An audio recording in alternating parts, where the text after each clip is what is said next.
عزیزان گرامی وقار، تاریخ اسلام کی سچائیاں آپ کے سامنے بیان ہوتی جا رہی ہیں۔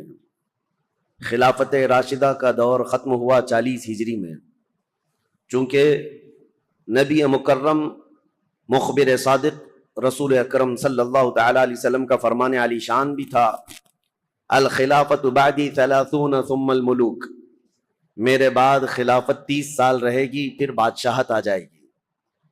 تو یہ جو خلافت ہے اس کو خلافت راشدہ کہا جاتا ہے۔ اس کے بعد جو آئے ان کو بظاہر خلیفہ تو کہا جاتا ہے، لیکن اس حدیث پاک کی روشنی میں خلفائے راشدین کے بعد جو آئے ان کو بادشاہ کہا جاتا ہے، کیونکہ خلیفہ جو لفظ ہے یہ بہت ہی بامعنی لفظ ہے، اور خلافت جو جس کو زیب دیتی ہے اس کے اندر بہت سارے گر ہونی چاہیے، بہت سارے ہنر ہونے چاہیے، بہت سارے اخلاق حمیدہ ہونی چاہیے۔ خلافت راشدہ کا جو دور ہے 30 سال چلا، یہ اسلام کا سنہری دور ہے، بلکہ اس کو خلاصہ اسلام کہا جاتا ہے۔ یعنی خلفائے راشدین کا جو دور ہے اسلام کی ترویج و اشاعت اور اس کا صحیح چہرہ لوگوں تک پوری دنیا میں پہنچانے میں یہ دور بڑا اہم کردار رکھتا ہے۔ پھر اسلام پھیلتا رہا، لیکن اس دور کی مثال نہیں مل سکتی۔ یہ چاروں خلفاء سیدنا ابوبکر صدیق، سیدنا عمر ابن خطاب، سیدنا عثمان ابن عفان اور سیدنا علی بن ابی طالب رضوان اللہ تعالی علیہ مجمعین کے جو دور گزرے ہیں، لیکن اسلام کی یہ ترقیاں غیروں کو کب بھاتی، کب پسند آتی؟ رومیوں کو انہوں نے دھول چٹا دیا ہے، ایرانیوں کی سلطنت ختم ہو گئی ہے، افریقہ میں اسلام پہنچ چکا ہے، آرمینیا، آذربائیجان، رشیا کے قلب میں اسلام جا چکا ہے، تو ظاہر سی بات ہے دشمنان اسلام اس کو ویلکم کرتے ہوئے، استقبال کرتے ہوئے تو نہیں قبول کریں گے۔ دسیسہ کاریاں شروع ہو گئیں، فتنہ پردازیاں، فتنہ انگیزیاں۔ جو چھپے ہوئے لوگ تھے، بظاہر مسلمان تھے لیکن اندر سے وہ کافر تھے، ان منافقین نے اسلام کو نقصان پہنچانے کے لیے کوئی بھی حصہ چھوڑا نہیں۔ جیسے کہ میں نے 2 دن قبل بتایا تھا، سب سے پہلے فتنے کا بیج بونے والا جو شخص تھا عبداللہ بن سبا، یہودی تھا، اسلام میں آیا لیکن جماعتیں پیدا کر دیں۔ اب خلافت راشدہ ختم ہوتے ہوتے ہی مسلمانوں میں جماعتیں آ گئی تھیں، یعنی مولا علی کرم اللہ وجہ الکریم کا جو انتقال ہوا، آپ کی جو شہادت ہوئی، تقریباً 3 خلفاء کی شہادتیں ہوئی۔ حضرت عمر بھی شہید ہوئے، حضرت عثمان بھی شہید ہوئے، اور حضرت علی کرم اللہ وجہ الکریم یہ بھی شہید ہوئے۔ لیکن فرق یہ ہے کہ خلیفہ دوم حضرت عمر کی جو شہادت ہے وہ ایک غیر مسلم مجوسی کے ہاتھوں ہوئی، جو آگ کا پجاری تھا، اس کا اسلام سے لینا دینا نہیں تھا، اور اس نے اپنی ذاتی رنجش میں قتل کیا ہے۔ لیکن حضرت عثمان کا قتل مسلمانوں کی ایک باغی جماعت نے کیا، اور حضرت علی رضی اللہ تعالیٰ عنہ کا قتل بھی بظاہر مسلمان کہلانے والے تھے لیکن وہ کافر ہو چکے تھے، خارجی، لیکن نام کہ وہ مسلمان ہی تھے، عبد الرحمن بن ملجم جس نے قتل کیا۔ تو اب یہاں سے آپ اندازہ کریں کہ مسلمانوں کے ہاتھ سے جب اتنے بڑے 2 خلیفہ قتل ہو گئے، شہید ہو گئے، تو پھر فتنہ پیدا ہو ہی چکا تھا، فتنہ عروج پر تھا۔ 2 جنگوں کا ذکر کل میں نے کیا تھا، ایک جنگ جمل اور ایک جنگ صفین۔ یہ جنگ جمل جو ہے سیدہ عائشہ صدیقہ رضی اللہ تعالیٰ عنہا تشریف لائی تھی اس جنگ میں، اور پھر وہ صلح ہو گئی، واپس وہ چلی گئی، حضرت علی بھی گئے، لیکن غلط فہمی سے دونوں فوجوں میں لڑائیاں ہوئیں اور دونوں میں صحابہ بھی شہید ہوئے ہیں۔ اس جنگ کے بعد ایک اور جنگ ہوئی تھی جس کو جنگ صفین کہتے ہیں۔ یہ حضرت امیر معاویہ ملک شام سے نکلے تھے، چونکہ میں نے بتایا تھا آپ کو کہ حضرت عثمان غنی کے قتل کا بدلہ لینے کا سب سے زیادہ جو اعلان کر رہے تھے اس میں حضرت امیر معاویہ تھے، کیونکہ خاندان ایک ہی ہے، حضرت عثمان کا خاندان بھی اور حضرت امیر معاویہ کا خاندان بھی ایک ہی ہے۔ تو خون عثمان کا قصاص، بدلہ، اس نعرے سے وہ اٹھے تھے، اور اس کے بعد جنگ جمل کے بعد حضرت امیر معاویہ رضی اللہ تعالیٰ عنہ بھی فوج لے کر کے نکل پڑے تھے۔ حضرت علی کرم اللہ وجہ الکریم نے بہت ساری صلح کی کوششیں فرمائیں، خطوط لکھے، لیکن جواب میں صرف ایک ہی جواب آتا تھا کہ خون عثمان کا بدلہ چاہیے۔ یہاں تک کہ ایک بڑے صحابی ہیں جریر بن عبداللہ بجلی، یہ گئے اور حضرت امیر معاویہ سے انہوں نے کہا کیا آپ کو یہ نہیں معلوم کہ علی بن ابی طالب رسول اللہ صلی اللہ علیہ وسلم کی قرابت داروں میں سے، خاندان میں سے، اور صحابہ میں وہ افضل ترین ہیں، پھر آپ کس طرح سے ان کے لیے جنگ کا ارادہ کر کے نکلتے ہیں؟ کیا آپ یہ سمجھتے ہیں کہ علی بن ابی طالب نے عثمان کا قتل کیا ہے، عثمان بن عفان کا قتل کیا ہے؟ حضرت امیر معاویہ نے کہا نہ، میں ان کی فضیلت کا بھی قائل ہوں، وہ رسول اللہ صلی اللہ علیہ وسلم کے رشتہ دار بھی ہیں، یہ ساری چیزیں اپنی جگہ پر، لیکن حضرت امیر معاویہ کی ایک دلیل یہ تھی، کہتے ہیں ہاں یہ بھی میں سمجھتا ہوں کہ اگر علی بن ابی طالب نے عثمان بن عفان کا قتل نہیں بھی کیا ہے تو قاتلوں کو ہمارے حوالے کیوں نہیں کرتے؟ جنہوں نے قتل کیا ان کو ہمارے حوالے کرے۔ تو حضرت علی کرم اللہ وجہہ الکریم کے پاس انہوں نے خط لا کر کے یہ دیا کہ امیر معاویہ تو یوں کہہ رہے ہیں۔ حضرت علی نے کہا مجھ سے وہ لوگ ایسی چیز کا مطالبہ کر رہے ہیں جو میرے ہاتھ میں ہے ہی نہیں۔ حضرت عثمان غنی کے قاتل کون ہیں یہ پتہ ہی نہیں ہے، تو کیسے ان کے حوالے کیا جائے؟ اگر میرے قابو میں ہوتے، میرے قبضے میں ہوتے، تو حضرت علی کہتے ہیں سب سے پہلے خون عثمان کا بدلہ لینے والا علی بن ابی طالب ہوتا، لیکن معاملات نہیں سلجھے، یہ حالات بڑھتے چلے گئے۔ پھر حضرت امیر معاویہ جو لشکر لے کر کے نکل پڑے اور ان دونوں جماعتوں کی ایک جگہ پر جا کر آمنا سامنا ہو گیا، ان جماعتوں کا مقام نہروان کے قریب۔ حضرت امیر معاویہ کے ساتھ جو فوج تھی وہ بھی بہت ہزاروں کی تعداد میں، اور حضرت علی رضی اللہ تعالیٰ عنہ کے ساتھ جو فوج تھی وہ بھی ہزاروں کی تعداد میں۔ لیکن حیرت کی بات یہ ہے کہ کچھ جو دور اندیش تھے، صحابہ تھے، وہ لڑائی ہونے نہیں دے رہے تھے۔ دونوں فوجیں میدان میں پڑاؤ تو کر لیں، یہ جمادی الاول کا شروع کا مہینہ تھا، اور جمادی الاخر آ گیا، یعنی 2 مہینے تک فوجیں وہیں پر رہیں لیکن لڑائیاں نہیں آمنے سامنے۔ اور حتیٰ کہ حالات ایسے ہو گئے کہ ادھر کی فوج ادھر کے لوگوں میں آ جاتی تھی پانی لینے کے لیے، ادھر کے لوگ ادھر جاتے تھے پانی لینے کے لیے، تو دوستی بھی ہو گئی 2 مہینے میں۔ اور اس کے بعد رجب کا مہینہ شروع ہوا تو حرمت والا مہینہ، اس میں جنگ حرام ہے، تو جنگ بندی ہو گئی۔ 3 مہینے ایسے ہی گزر گئے، دونوں فوجیں میدان میں پڑاؤ ڈالی رہیں۔ پھر اس کے بعد حضرت علی رضی اللہ تعالیٰ عنہ اور حضرت امیر معاویہ رضی اللہ تعالیٰ عنہ دونوں کے درمیان یہ خط و کتابت بھی چلتے رہے، صلح کی باتیں بھی چلتی رہیں، لیکن جیسے کہ میں نے کہا سبائی فتنہ یہاں پر بھی موجود تھا دونوں جماعتوں میں، اور دونوں جماعتوں کو جنگ پر بھڑکانے کے لیے شرانگیز دونوں جگہ موجود تھے، بھڑکاتے رہتے تھے۔ اور اس کے بعد ناگہانی رجب کا مہینہ ختم ہوا تو اچانک ان دونوں میں مٹ بھیڑ ہوئی، جس میں حضرت علی رضی اللہ تعالیٰ عنہ کی طرف سے آئے ہوئی جماعت میں 25,000 لوگ قتل ہوئے تھے، حضرت امیر معاویہ کی طرف سے آئے ہوئے لوگوں میں 45,000 لوگ قتل ہوئے تھے۔ اس ایک جنگ میں 70,000 لوگ قتل ہوئے ہیں، یہ معمولی چیز ہے؟ 70,000 لوگ کام آ گئے، جان سے ہاتھ دھو بیٹھے، حتیٰ کہ قتل اتنا ہو چکا تھا کہ ایک ایک دن جنگ کو روکنا پڑتا تھا میتوں کو یعنی کفن پہنانے کے لیے، نماز پڑھنے کے لیے، دفن کرنے کے لیے۔ ہزاروں عورتیں بیوہ ہو گئیں، ہزاروں کی تعداد میں بچے یتیم ہو گئے اس ایک جنگ میں۔ پھر حضرت امیر معاویہ نے سمجھ لیا، کیونکہ شامی فوج جو ہے اب کمزور پڑ گئی تھی جو حضرت امیر معاویہ کے ساتھ آئی تھی، اور حضرت علی کے ساتھ جو فوج لڑ رہی تھی وہ عراقی فوج تھی، کیونکہ حضرت علی کا دارالخلافہ کوفہ تھا جو عراق میں ہے۔ عراقی فوج اور شامی فوج دونوں میں لڑائیاں ہیں، اور حجاز کے لوگ یعنی مدینہ، مکہ، یہاں کے سب لوگ حضرت علی کرم اللہ وجہہ الکریم کے ساتھ تھے۔ اب حضرت امیر معاویہ نے یہ جب دیکھا کہ شامی فوج 45,000 کی تعداد میں قتل ہو گئی، جو اب تک کی کسی بھی جنگ میں اتنی بڑی تعداد قتل نہیں ہوئی تھی، یہ بہت بڑی تعداد ہے، تو انہوں نے پھر یہ اپنی فوج میں تقریر کرنا شروع کیا کہ اگر شامی فوج اس طرح سے ماری جانے لگ جائے تو پھر جو ہم نے علاقے فتح کیے تھے رومن ایمپائر سے، وہ تو رومی فوجی عیسائی سب پھر سے ملک شام پر حملہ کریں گے، ہمارے علاقے حاصل کر لیں گے۔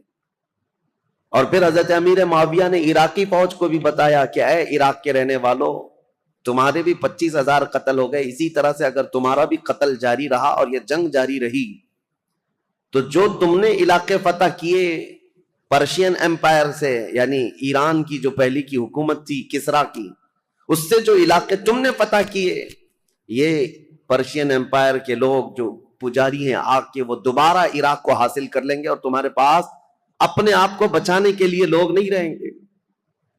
یہ حکمت کے ساتھ، ظاہر سی بات ہے اتنا قتل ہونے کے بعد اب دونوں کے درمیان فکر آ گئی۔ حضرت علی کرم اللہ وجہہ الکریم نے جب یہ بات سنی تو عراقیوں کو پوچھا تو عراقی پیچھے ہٹنے کو تیار نہیں تھے، کہا کہ اب امیر معاویہ کی فوج کمزور پڑ رہی ہے اس لیے ایسی باتیں کر رہے ہیں، وہ صلح کرنے کو تیار نہیں تھی فوج۔ تو حضرت امیر معاویہ نے ایک ترکیب نکالی، 5 بڑے بڑے اپنے شام کے لوگوں کو بلایا، کیونکہ حضرت امیر معاویہ بہت ہی مدبر آدمی تھے، سیاست میں ان کا کوئی مثل نہیں ملتا، بلکہ ان کو کہتے ہیں پورے عرب کا ذہن، پورے عرب کی عقل ان کے پاس تھی۔ حضرت امیر معاویہ انہوں نے 5 بڑے بڑے قرآن مصحف جس میں قرآن لکھا ہوا تھا، قرآن پاک کے نسخے منگوائے اور کہا قرآن پاک کو اٹھاؤ اور ہم یہ اعلان کرتے ہیں کہ ہم آپس میں قرآن کو حکم بنائیں گے اور اس کے مطابق اپنے آگے کے معاملات طے کریں گے۔ اگر حضرت علی رضی اللہ تعالیٰ عنہ اور ان کی فوج اس کا انکار کرتی ہے تو پھر ظاہر سی بات ہے یہ تو کفر ہو جائے گا، قرآن کو حکم ماننے سے انکار کرنا۔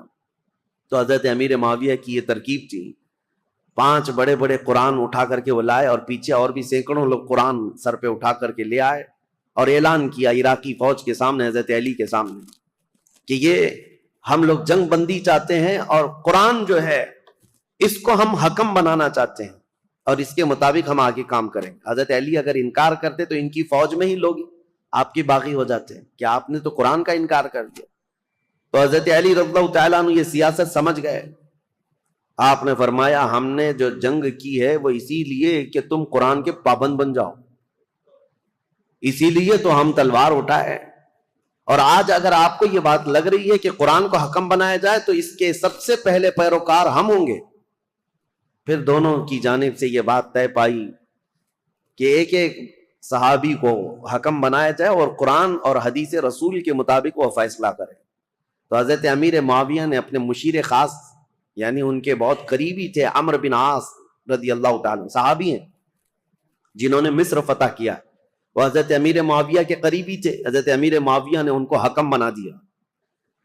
حضرت علی رضی اللہ تعالیٰ عنہ کی طرف سے حضرت ابو موسیٰ اشعری، یہ نہایت سادہ دل تھے اور ہر ایک کے متعلق عفو درگزر کا معاملہ اپنے اندر رکھتے تھے، جیسے اپنے لیے سوچتے تھے ایسی دوسرے کے لیے بھی خیال رکھتے تھے۔ حالانکہ ابو موسیٰ اشعری رضی اللہ تعالیٰ عنہ یہ کوفہ کے گورنر رہے ہیں، مدبر رہے ہیں، ذہین رہے ہیں، لیکن حضرت علی ان کے حکم بنانے کے حمایت میں نہیں تھے، لیکن لوگوں کی زور زبردستی پر ان کو حکم بنایا گیا۔ مسئلہ تاریخ کا ہے اس لیے میں آپ کو بتا رہا ہوں، پھر اسی لیے میں تاریخ دہراتا ہوں کہ کوئی ڈھکوسلا بازی کرتے ہوئے تمہیں پھر گمراہ نہ کر دے۔ حقیقت کیا ہوئی اور کیا ہوا تھا یہ جاننا آپ کے لیے ایک بار ضروری ہے۔ دونوں نے حکم بنایا۔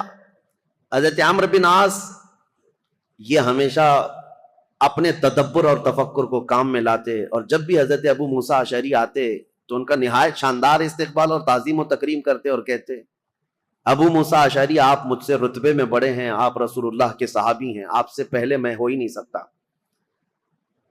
تو حضرت ابو موسیٰ اشعری پر یہ دباؤ ہمیشہ رہتا تھا اور دونوں کو اب صلح نامے پر دستخط کروانی تھی، یا جو بھی دونوں لوگ فیصلہ لیتے اس پر عمل کرنا تھا۔ دونوں جماعتوں کو، دونوں نے وعدہ کر لیا تھا، دستخطیں ہو گئی تھی۔ اب یہ دونوں صحابہ کو ٹائم دیا گیا، رمضان شروع ہونے سے پہلے تک آپ اپنا حکم نامہ یا جو آپ کا فیصلہ ہے وہ سنا دیں۔ ایک جگہ بھی منتخب کر لی گئی، اس جگہ پر جا کر کے اپنا فیصلہ سنائیں گے۔ اب دونوں آپس میں بیٹھ کر کے جو باتیں کرتے ہیں، حضرت ابو موسیٰ اشعری اور حضرت عمرو بن عاص، دونوں میں بہت لمبی گفتگو ہوئی ہے۔ اب وہ ضروریات میں سے نہیں ہے جس کو بیان کرنا، کیونکہ حضرت ابو موسیٰ اشعری یہ پوچھتے تھے عمرو بن عاص سے، آپ کس اعتبار سے امیر معاویہ کو خلافت کا حقدار سمجھتے ہیں جبکہ ابھی حضرت علی بن ابی طالب ہمارے درمیان موجود ہیں؟ اور رسول اللہ کے داماد ہیں، ان کی فضیلتیں آپ سے چھپی ہوئی نہیں ہیں۔ حضرت عمرو بن عاص نے بھی اسی طرح کی گفتگو کی۔ بہرحال اس پوری گفتگو کا جو خلاصہ نکلا وہ میں بتاتا ہوں۔ حضرت عمرو بن عاص کہتے تھے ہمیشہ کہ آپ پہلے بتائیں آپ چاہتے کیا ہیں۔ حضرت ابو موسیٰ اشعری نے کہا اب میں یہ چاہتا ہوں کہ مسلمانوں کو اس فتنہ انگیزی سے اور یہ روز روز کی جنگ سے نکالنے کے لیے یہ اعلان کر دوں کہ اب حضرت علی بھی خلیفہ نہیں ہے، امیر معاویہ بھی خلیفہ نہیں ہے، یہ معاملہ اب جیسے صدیق اکبر کے زمانے میں مسلمانوں کے حوالے تھا، وہ جس کو چاہیں خلیفہ منتخب کریں، رسول اللہ صلی اللہ تعالی علیہ وسلم کی وفات کے بعد جو حالات ہوئے تھے، میں یہ چاہتا ہوں کہ مسلمانوں کے حوالے یہ کر دیا جائے اور پھر سے وہ منتخب کریں۔ حضرت عمرو بن عاص نے کہا بالکل آپ صحیح سوچتے ہیں۔ حضرت عمرو بن عاص بھی اسی خیال کے حامی رہے، لیکن بہرحال دونوں حکم تھے، دونوں صحابی تھے۔ بات یہاں تک آئی جس دن یہ اعلان ہونا تھا حضرت ابو موسیٰ اشعری اور حضرت عمرو بن عاص کی طرف سے، یہ تاریخ ہے میرے عزیزوں، حجاز کے، مکہ مکرمہ، مدینہ طیبہ کے اکثر بڑے بڑے صحابہ بھی یہ فیصلہ سننے کے لیے آئے تھے کہ آج ہوگا کیا، کہ مسلمانوں کے درمیان جاری جنگ کو ختم کرنے جا رہے ہیں دو حکم صحابہ۔ تو دونوں کو الگ الگ اختیارات تھے، آپ جو کہیں گے اس پر عمل ہوگا لیکن قرآن اور حدیث کے مطابق۔ تو حضرت عمرو بن عاص نے یہ کہا کہ پہلے میں نہیں سناؤں گا، اپنا فیصلہ پہلے ابو موسیٰ اشعری سنائے۔ حضرت ابو موسیٰ اشعری کو کھڑا کیا گیا تو انہوں نے اپنا فیصلہ سنا دیا کہ میں نے یہ ارادہ کیا ہے کہ مسلمانوں کو جنگوں میں مبتلا کرنے سے بہتر ہے کہ یہ خلافت سے دونوں معزول ہو جائیں، دستبردار ہو جائیں۔ جبکہ امیر معاویہ رضی اللہ تعالیٰ عنہ کی اس وقت بھی کچھ لوگ خلافت کا اعلان کرتے تھے اور یہ خلافت کا معاملہ تھا، تو آپ نے کہا دونوں دستبردار ہو جائیں، مسلمانوں کے حق میں یہ فیصلہ ہو جائے۔ حضرت عمرو بن عاص نے یہ نہیں کہا، وہ کھڑے ہوئے کہا، دو حکم تھے، ان میں سے ایک حکم نے اپنا فیصلہ سنایا ابو موسیٰ اشعری، انہوں نے اپنے فریق حضرت علی کو معزول کر دیا، لیکن میں اپنے فریق امیر معاویہ کو معزول نہیں کرتا، تو یہ ہمارا فیصلہ ہے۔ اس بات پر بہت بڑا ہنگامہ ہوا۔ پھر بات یہاں کو پہنچی کہ ان دونوں حکموں کی بات تسلیم کی جانی تھی، لیکن شامی الگ باغی ہو گئے، عراقی الگ باغی ہو گئے۔ بہرحال یہ معاملہ اس وقت جا کر ٹھنڈا ہوا جب خود حضرت علی اور حضرت امیر معاویہ آمنے سامنے آ گئے، اور ان دونوں نے آپس میں بیٹھ کر کے پھر صلح نامہ لکھا۔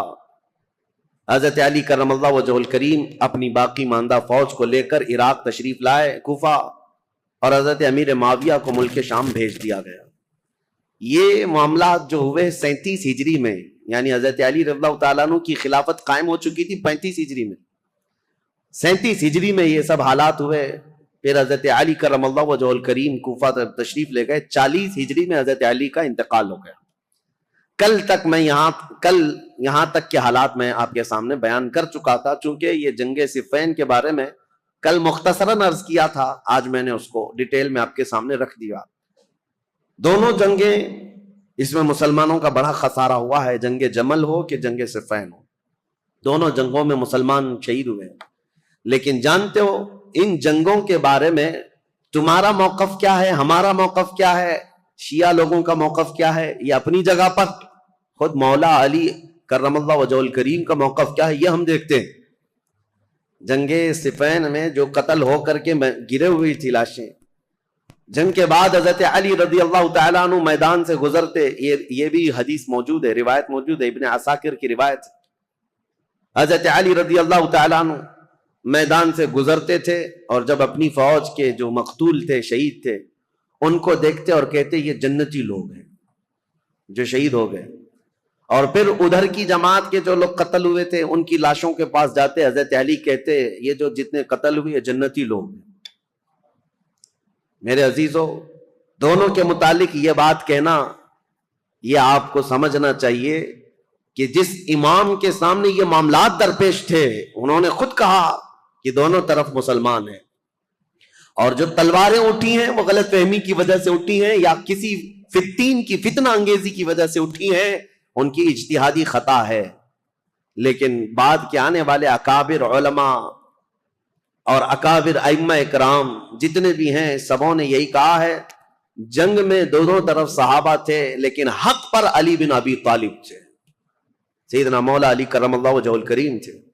خیر 40 ہجری میں جب آپ کا انتقال ہوا تو اب خلافت کا مسئلہ پھر سے آ گیا. میں نے آپ کو شروع سے بتایا ہے تاریخ اسلام میں خلافت کا انتخاب، خلیفہ کا انتخاب یہ بہت اہم مسئلہ ہوتا ہے. اس وقت بڑی جنگ ہو سکتی ہے، اس جنگ کو ختم کرنا. ارے میاں یہاں چھوٹے الیکشن میں جنگیں ہو جاتی ہیں. وہ خلیفہ اسلام کا انتخاب اور بہت اہم ذمہ داری ہوتی ہے. تو حضرت علی رضی اللہ تعالیٰ عنہ کے انتقال کے بعد جتنے کوفہ کے لوگ تھے، مولا علی کرم اللہ وجہ الکریم کے جتنے حمایتی لوگ تھے، اور مدینہ مکہ مکرمہ میں جتنے لوگ مولا علی کرم اللہ وجہ الکریم کے لوگ ان کی جماعت کے، ان کے حامیان میں سے تھے، سبوں نے یہ اعلان کیا کہ حضرت علی کے بڑے بیٹے حسن، امام حسن مجتبیٰ کو خلافت پر فائز کیا جائے. حضرت امام حسن کو لوگوں نے بٹھا دیا کرسی خلافت پر اور سب ان کے ہاتھوں پر بیعت کرنے لگے. حضرت امام حسن مجتبیٰ رضی اللہ تعالیٰ عنہ نے بیعت بھی لی. یہ 5ویں خلیفہ ہیں. تاریخ ہے 5ویں خلیفہ ہیں، اور خلافت راشدہ کا جو 30 سال کا پیریڈ ہے اس کے اندر ہی ہیں.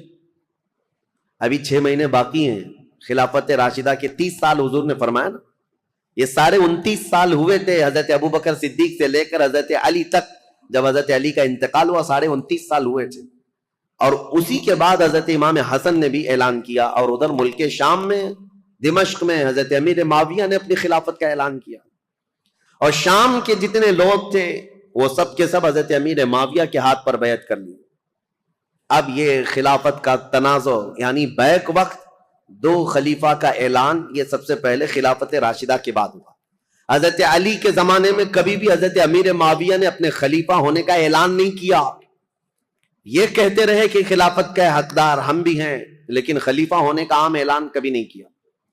اور حضرت علی کے انتقال کے بعد بیک وقت 2 خلیفہ کا اعلان. اہل مدینہ جتنے تھے وہ سب حضرت امام حسن کے ہاتھ پر بیعت کیے. اہل مکہ جتنے تھے وہ امام حسن کے ہاتھ پر بیعت کیے. اہل عراق جتنے تھے وہ امام حسن کے ہاتھ پر بیعت کیے. اب سیدنا امام حسن کی خلافت کا دور ہے، تو ظاہر سی بات ہے میرے عزیزوں، کچھ باتیں امام حسن مجتبیٰ کی سننا بھی ضروری ہے. رسول اللہ صلی اللہ تعالیٰ علیہ وسلم کے یہ وہ عظیم نواسے ہیں جن کو خود رسول اللہ میں اپنا بیٹا کہتے تھے. اور مدینے میں موجود صحابہ کہتے ہیں رسول کریم صلی اللہ تعالیٰ علیہ وسلم سے سب سے زیادہ ملتی جلتی شکل اگر کسی کی تھی تو امام حسن مجتبیٰ کی تھی. ان کے چہرے پاک کو دیکھتے لوگ تو حضرت امام حسن مجتبیٰ رضی اللہ تعالیٰ عنہ کو، حضور کو یاد کرتے تھے. اور امام حسن کی فضیلت کیا تھی، یہ نبی پاک صلی اللہ تعالیٰ علیہ وسلم کے وہ محبوبوں میں سے ہیں، دونوں شہزادے حسن و حسین رضی اللہ تعالیٰ عنہما. حضرت ابو ہریرہ رضی اللہ تعالیٰ عنہ ان حدیثوں کے راوی ہیں جنہوں نے مدینہ طیبہ میں خود اپنی آنکھوں سے دیکھا ہے حضور اکرم صلی اللہ تعالیٰ علیہ وسلم کس قدر ان دونوں شہزادوں سے پیار کرتے. یہاں تک کہ ایک مرتبہ امام حسن کو اور امام حسین کو، یا صرف امام حسن کو، کندھے پر سوار کر کے حضور مدینے میں چل رہے تھے. کسی صحابی نے دیکھ کر کے حضرت امام حسن کی طرف دیکھ کر کہا، شہزادے کتنی اچھی سواری پایا ہے، کونین کا آقا و مولا سید الانبیاء جس کے دوش پر تو سواری کر رہا ہے. نبی پاک صلی اللہ تعالیٰ علیہ وسلم نے اس صحابی سے فرمایا، تم نے صرف سواری دیکھا، یہ بھی تو دیکھو سوار بھی کتنا اچھا ہے، سوار بھی کتنا اچھا ہے. نبی کریم صلی اللہ تعالیٰ علیہ وسلم ان شہزادگان سے بے حد محبت کرتے تھے. یہاں تک ارشاد ہے حدیث میں، ہما ریحانتی فی الجنہ ہما ریحانتی فی الدنیا. حضور صلی اللہ تعالیٰ علیہ وسلم نے فرمایا کہ یہ دونوں شہزادے میرے لیے دنیا میں جنت کے 2 پھولوں کی طرح. اسی لیے حضور ان کی گردنوں کو سونگتے تھے اور ان کے چہروں کو جب بوسہ لیتے تھے تو آپ ان کو سونگھا کرتے. صحابہ یہی کہتے کہ آپ ان بچوں کو سونگتے ہیں. چومنے کا، بوسہ دینے کا رواج تو ہے، سونگنے کا کیا ہے؟ نبی کریم صلی اللہ تعالیٰ علیہ وسلم یہ فرماتے یہ جنت کے 2 حسین پھول ہیں. اور ان کے نام عرب میں بالکل نیو نام تھے، بالکل جدید. اس سے پہلے حسن نام بھی عربوں میں نہیں پایا جاتا تھا، حسین نام بھی نہیں پایا جاتا تھا. صحابہ کہتے ہیں اللہ تعالیٰ نے یہ دونوں نام بچائے رکھے، محفوظ رکھے، اور رسول اللہ کے نواسوں کے سب سے پہلے نام رکھے گئے حسن اور حسین. سیدنا امام حسن اور حسین ان کی فضیلتیں کیا بیان کی جائیں. اب چونکہ امام حسن کی خلافت کا دور ہے تو ان کے بچپن کے حالات، نبی کریم صلی اللہ تعالیٰ علیہ وسلم کی آغوش تربیت میں انہوں نے پروان چڑھی.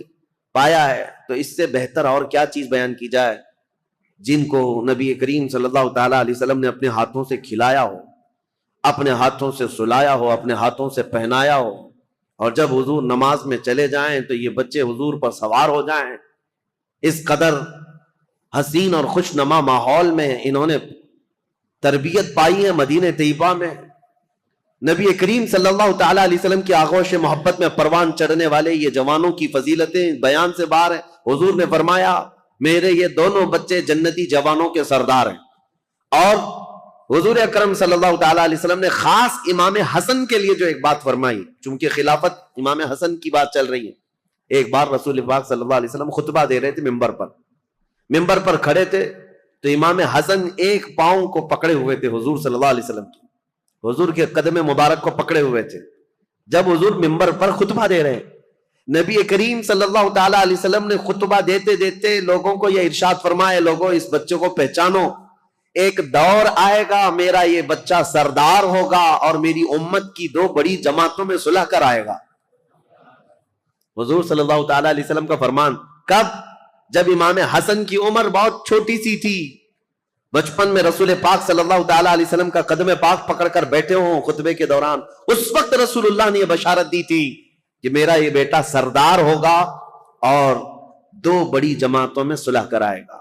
بہرحال فضیلتیں بیان سے باہر ہیں، آپ نہایت ہی متقی پرہیزگار، یہاں تک کہ صحابہ اور تابعین نے کہا ہے، امام حسن بصری اور دیگر تابعین سے یہ روایت ہے کہ امام حسن بصری سے زندگی بھر میں کسی نے سخت جملہ نہیں سنا۔ ایک ہی مرتبہ ان کا عمیر بن عثمان ان سے کچھ زمین کے معاملات کو لے کر کے مسئلہ ہوا، انہوں نے بہت انہیں سمجھایا۔ امام حسن کبھی بھی سخت جملہ نہیں کہتے تھے اور نہ ہی زندگی میں کبھی کسی نے ان سے گالیاں سنی، کبھی نہیں ہوا۔ حضرت امام حسن بہت بردبار کس کو کہتے ہیں؟ سب سے زیادہ برداشت کی طاقت رکھنے والا، امام حسن کے اندر یہ جذبہ تھا، کبھی کسی کے خلاف سخت جملہ استعمال نہیں کیا۔ عمیر بن عثمان سے جب یہ معاملہ ہوا تو لوگوں نے آ کر کے کہا کہ آپ کی ساری دلیلیں، ساری باتیں انہوں نے رد کر دی، وہ ماننے کو تیار نہیں۔ امام حسن نے کہا اس سے زیادہ میں کیا کر سکتا ہوں، اس کی ناک خاک آلود ہو جائے۔ بس یہ ایک جملہ فرمایا گیا، پوری زندگی میں ہم نے امام حسن سے سنا، اس کے علاوہ سخت جملہ کسی کے بارے میں کہتے ہوئے کبھی نہیں سنا۔ حتیٰ کہ آپ کو میں بتاؤں، مروان، یہ جس نے حضرت عثمان غنی کی مہر چرائی تھی، یہ مروان جو بھاگ کر گیا تھا حضرت عثمان کے قتل کے وقت، مدینے میں نہیں تھا، یہ حضرت علی رضی اللہ تعالیٰ عنہ کی وفات کے بعد جب امیر معاویہ نے ملک شام میں خلافت کا اعلان کیا تو مروان کو مدینے کا گورنر بنا کر بھیج دیا۔ یہ مروان سخت قسم کا آدمی تھا، اس کی پیدائش میں فرمایا تھا رسول کریم صلی اللہ تعالیٰ علیہ وسلم نے، گرگٹ کا بچہ گرگٹ پیدا ہو گیا۔ یہ مروان بن حکم، یہ وہ شخص ہے، مدینے کا حاکم بنا تھا، یہ خطبہ دیتا تھا اور خطبے میں سخت جملے حضرت امام حسن کے بارے میں کہتا تھا، اور امام حسن بیٹھے ہوئے سنتے تھے خطبے میں، ان کے باپ کو گالیاں دیتا تھا اور حضرت امام حسن کو بولتا تھا۔ یہاں تک کہ ایک مرتبہ امام حسن ایک مجلس میں بیٹھے ہیں، اور بھی لوگ تھے، مروان بیٹھا ہوا ہے، اس نے تانا مارتے ہوئے یہ کہا کہ ایسا شخص ہے، میں اس کے باپ کے بارے میں کہتا ہوں تو یہ کہتا ہے میری ماں گھوڑی تھی، نعوذ باللہ من ذالک۔ سیدہ کائنات کی طرف بھی اس نے بد زبانی کی تھی۔ میں یہ بات صرف اس لیے کہہ رہا ہوں، اتنا سخت جملہ سامنے کہنے کے بعد امام حسن مجتبی رضی اللہ تعالیٰ عنہ اف تک نہ کہتے تھے، کھڑے ہو گئے۔ لوگوں نے کہا نواز رسول، جگر گوش بطول حسن مجتبی کے متعلق ایسا کہتا ہے۔ حضرت امام حسن یہ کہتے کہ اے لوگوں، تم سب کے سامنے اللہ نے مجھے سورج کی طرح ظاہر رکھا ہے، میرے اندر کوئی ایسی چیز نہیں، اور جو کچھ مروان کہتا ہے اگر میں بدلے میں کچھ کہہ دوں تو اس کی بات کا بدلہ کم ہو جائے گا، اس کے لیے سب سے بہترین انتقام اللہ کی ذات ہے۔ یہ امام حسن کہتے تھے، اس کے جملے اتنے بڑے ہیں کہ اگر میں بدلہ لے لوں تو یہ کم ہو جائے گا، اس کے لیے انتقام کم ہو جائے، اس لیے میں اللہ رب العزت کے سپرد کرتا ہوں۔ بردباری، برداشت کی طاقت امام حسن کے اندر اتنی زیادہ تھی۔ ان کو گالیاں دی گئی ہیں، ان کے خلاف برا بھلا ان کے مدینے میں کہا جاتا رہا۔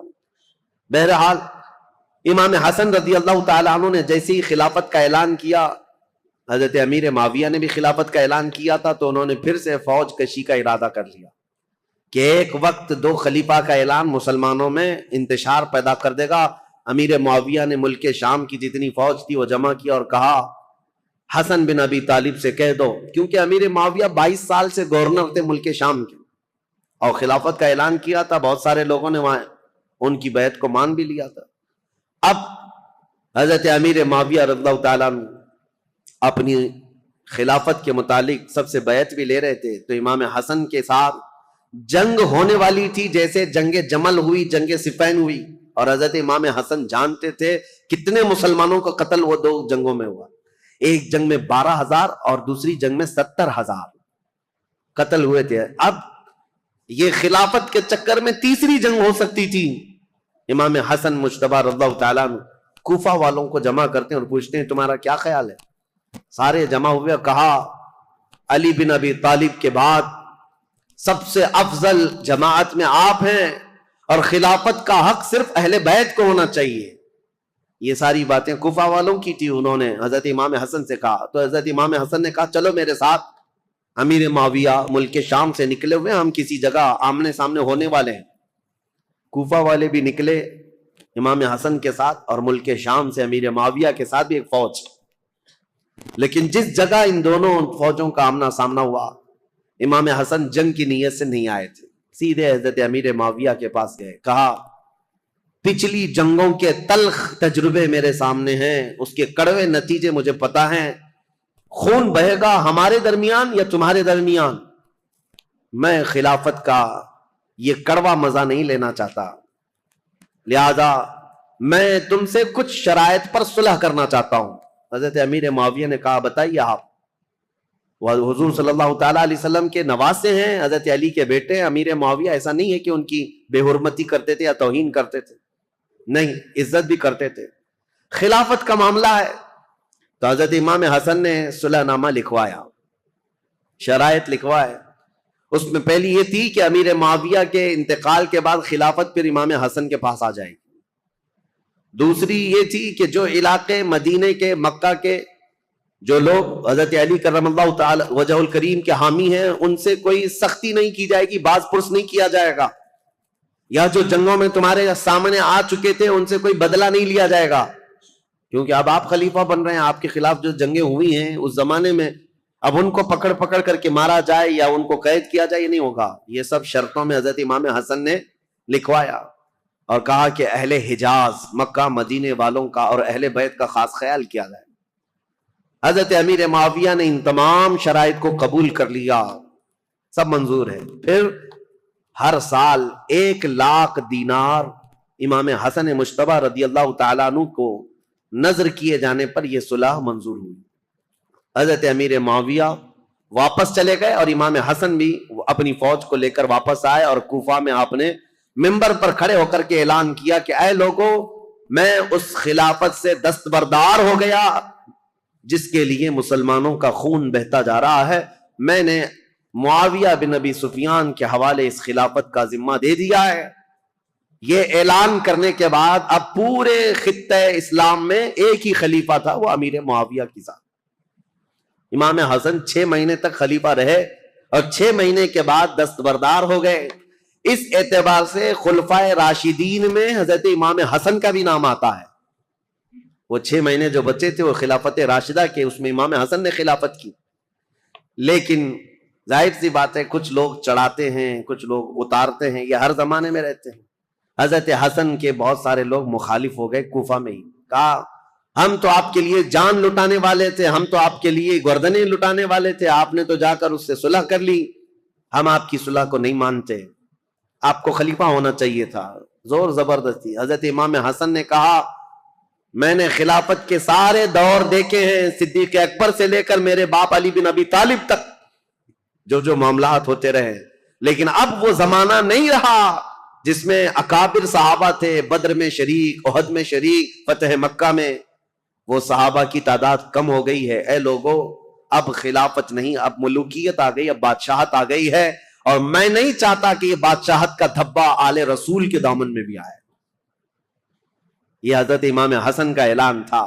وہ بادشاہت کا داغ نہیں لینا چاہتے تھے، کیونکہ دنیا بات کو یہ نہ کہے کہ رسول اللہ کے شہزادے خلافت راشدہ کے بعد پھر بادشاہ بن گئے۔ نہیں، میرے آقا صلی اللہ تعالی علیہ وسلم جن شہزادوں کو چوما کرتے تھے، ان شہزادوں نے خلافت کو یوں دے دیا۔ حضرت امیر معاویہ کے جانے کے بعد میرے عزیزو، یہ ایک ایسی عظیم صلح تھی پورے اسلامی تاریخ میں جس نے بہت بڑی جنگ کا ناکہ بند کر دیا تھا۔ ختم ہو گئی، جنگیں ختم ہو گئی۔ اب یہاں پر ان کی صلح کے بعد رسول مختار صلی اللہ تعالی علیہ وسلم کی وہ حدیث یاد کرو جب میرے آقا نے ممبر پر کھڑے ہو کر کے امام حسن مجتبیٰ کے لیے کہا تھا، میرا یہ بیٹا سردار ہوگا اور میری امت کی دو بڑی جماعتوں میں صلح کرائے گا۔ اس مخبر صادق صلی اللہ علیہ وسلم کے فرمان کو امام حسن نے سچ ثابت کر دکھایا۔ میرے عزیزو، تخت پر بیٹھنا یہ کمال کی بات نہیں، نیچے چل کر کے بادشاہ بننا یہ بہت بڑے کمال کی بات ہے۔ امام حسن خلافت سے دستبردار تو ہو گئے، لیکن لوگوں کے دلوں سے کبھی ان کی محبت کم نہیں ہوئی۔ لوگوں کے دلوں میں ان کا جذبہ، ان کے لیے احترام کا جذبہ بہت زیادہ تھا۔ آج بھی میرے عزیزو، میں ایک حیرت کی بات ہے آپ کو بتاؤں، مدینہ طیبہ میں جانے کے بعد ان ظالم نجدیوں نے جنت البقیع کے جتنی قبریں تھی بلڈوزر سے سب کو منہدم کر دیا، صاف کر دیا۔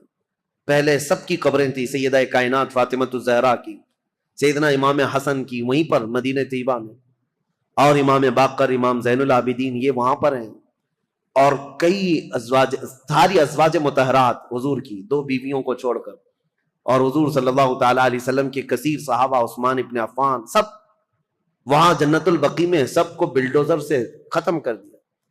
لیکن آج بھی جاؤ مدینہ طیبہ، صبح شام حاضریاں تو ہوتی ہیں، دروازہ کھلتا ہے، ایک نہیں ہزاروں کی تعداد میں سارے مومنین جاتے ہیں، جنت البقیع جاتے ہیں، ڈھونڈتے رہتے ہیں آج بھی، اور قبریں نہ بھی ملے تو انہیں ان صحابہ کو اور ان اکابر کو یاد کر کے روتے ہیں اور دعائیں کرتے ہیں اور واپس آتے ہیں۔ میں پوچھنا چاہتا ہوں، قبروں کو منہدم کر دینے کے بعد پورے کروڑوں مسلمانوں میں سے کسی کے بھی دل میں سیدہ فاطمۃ الزہرا کی عظمت کم ہوئی؟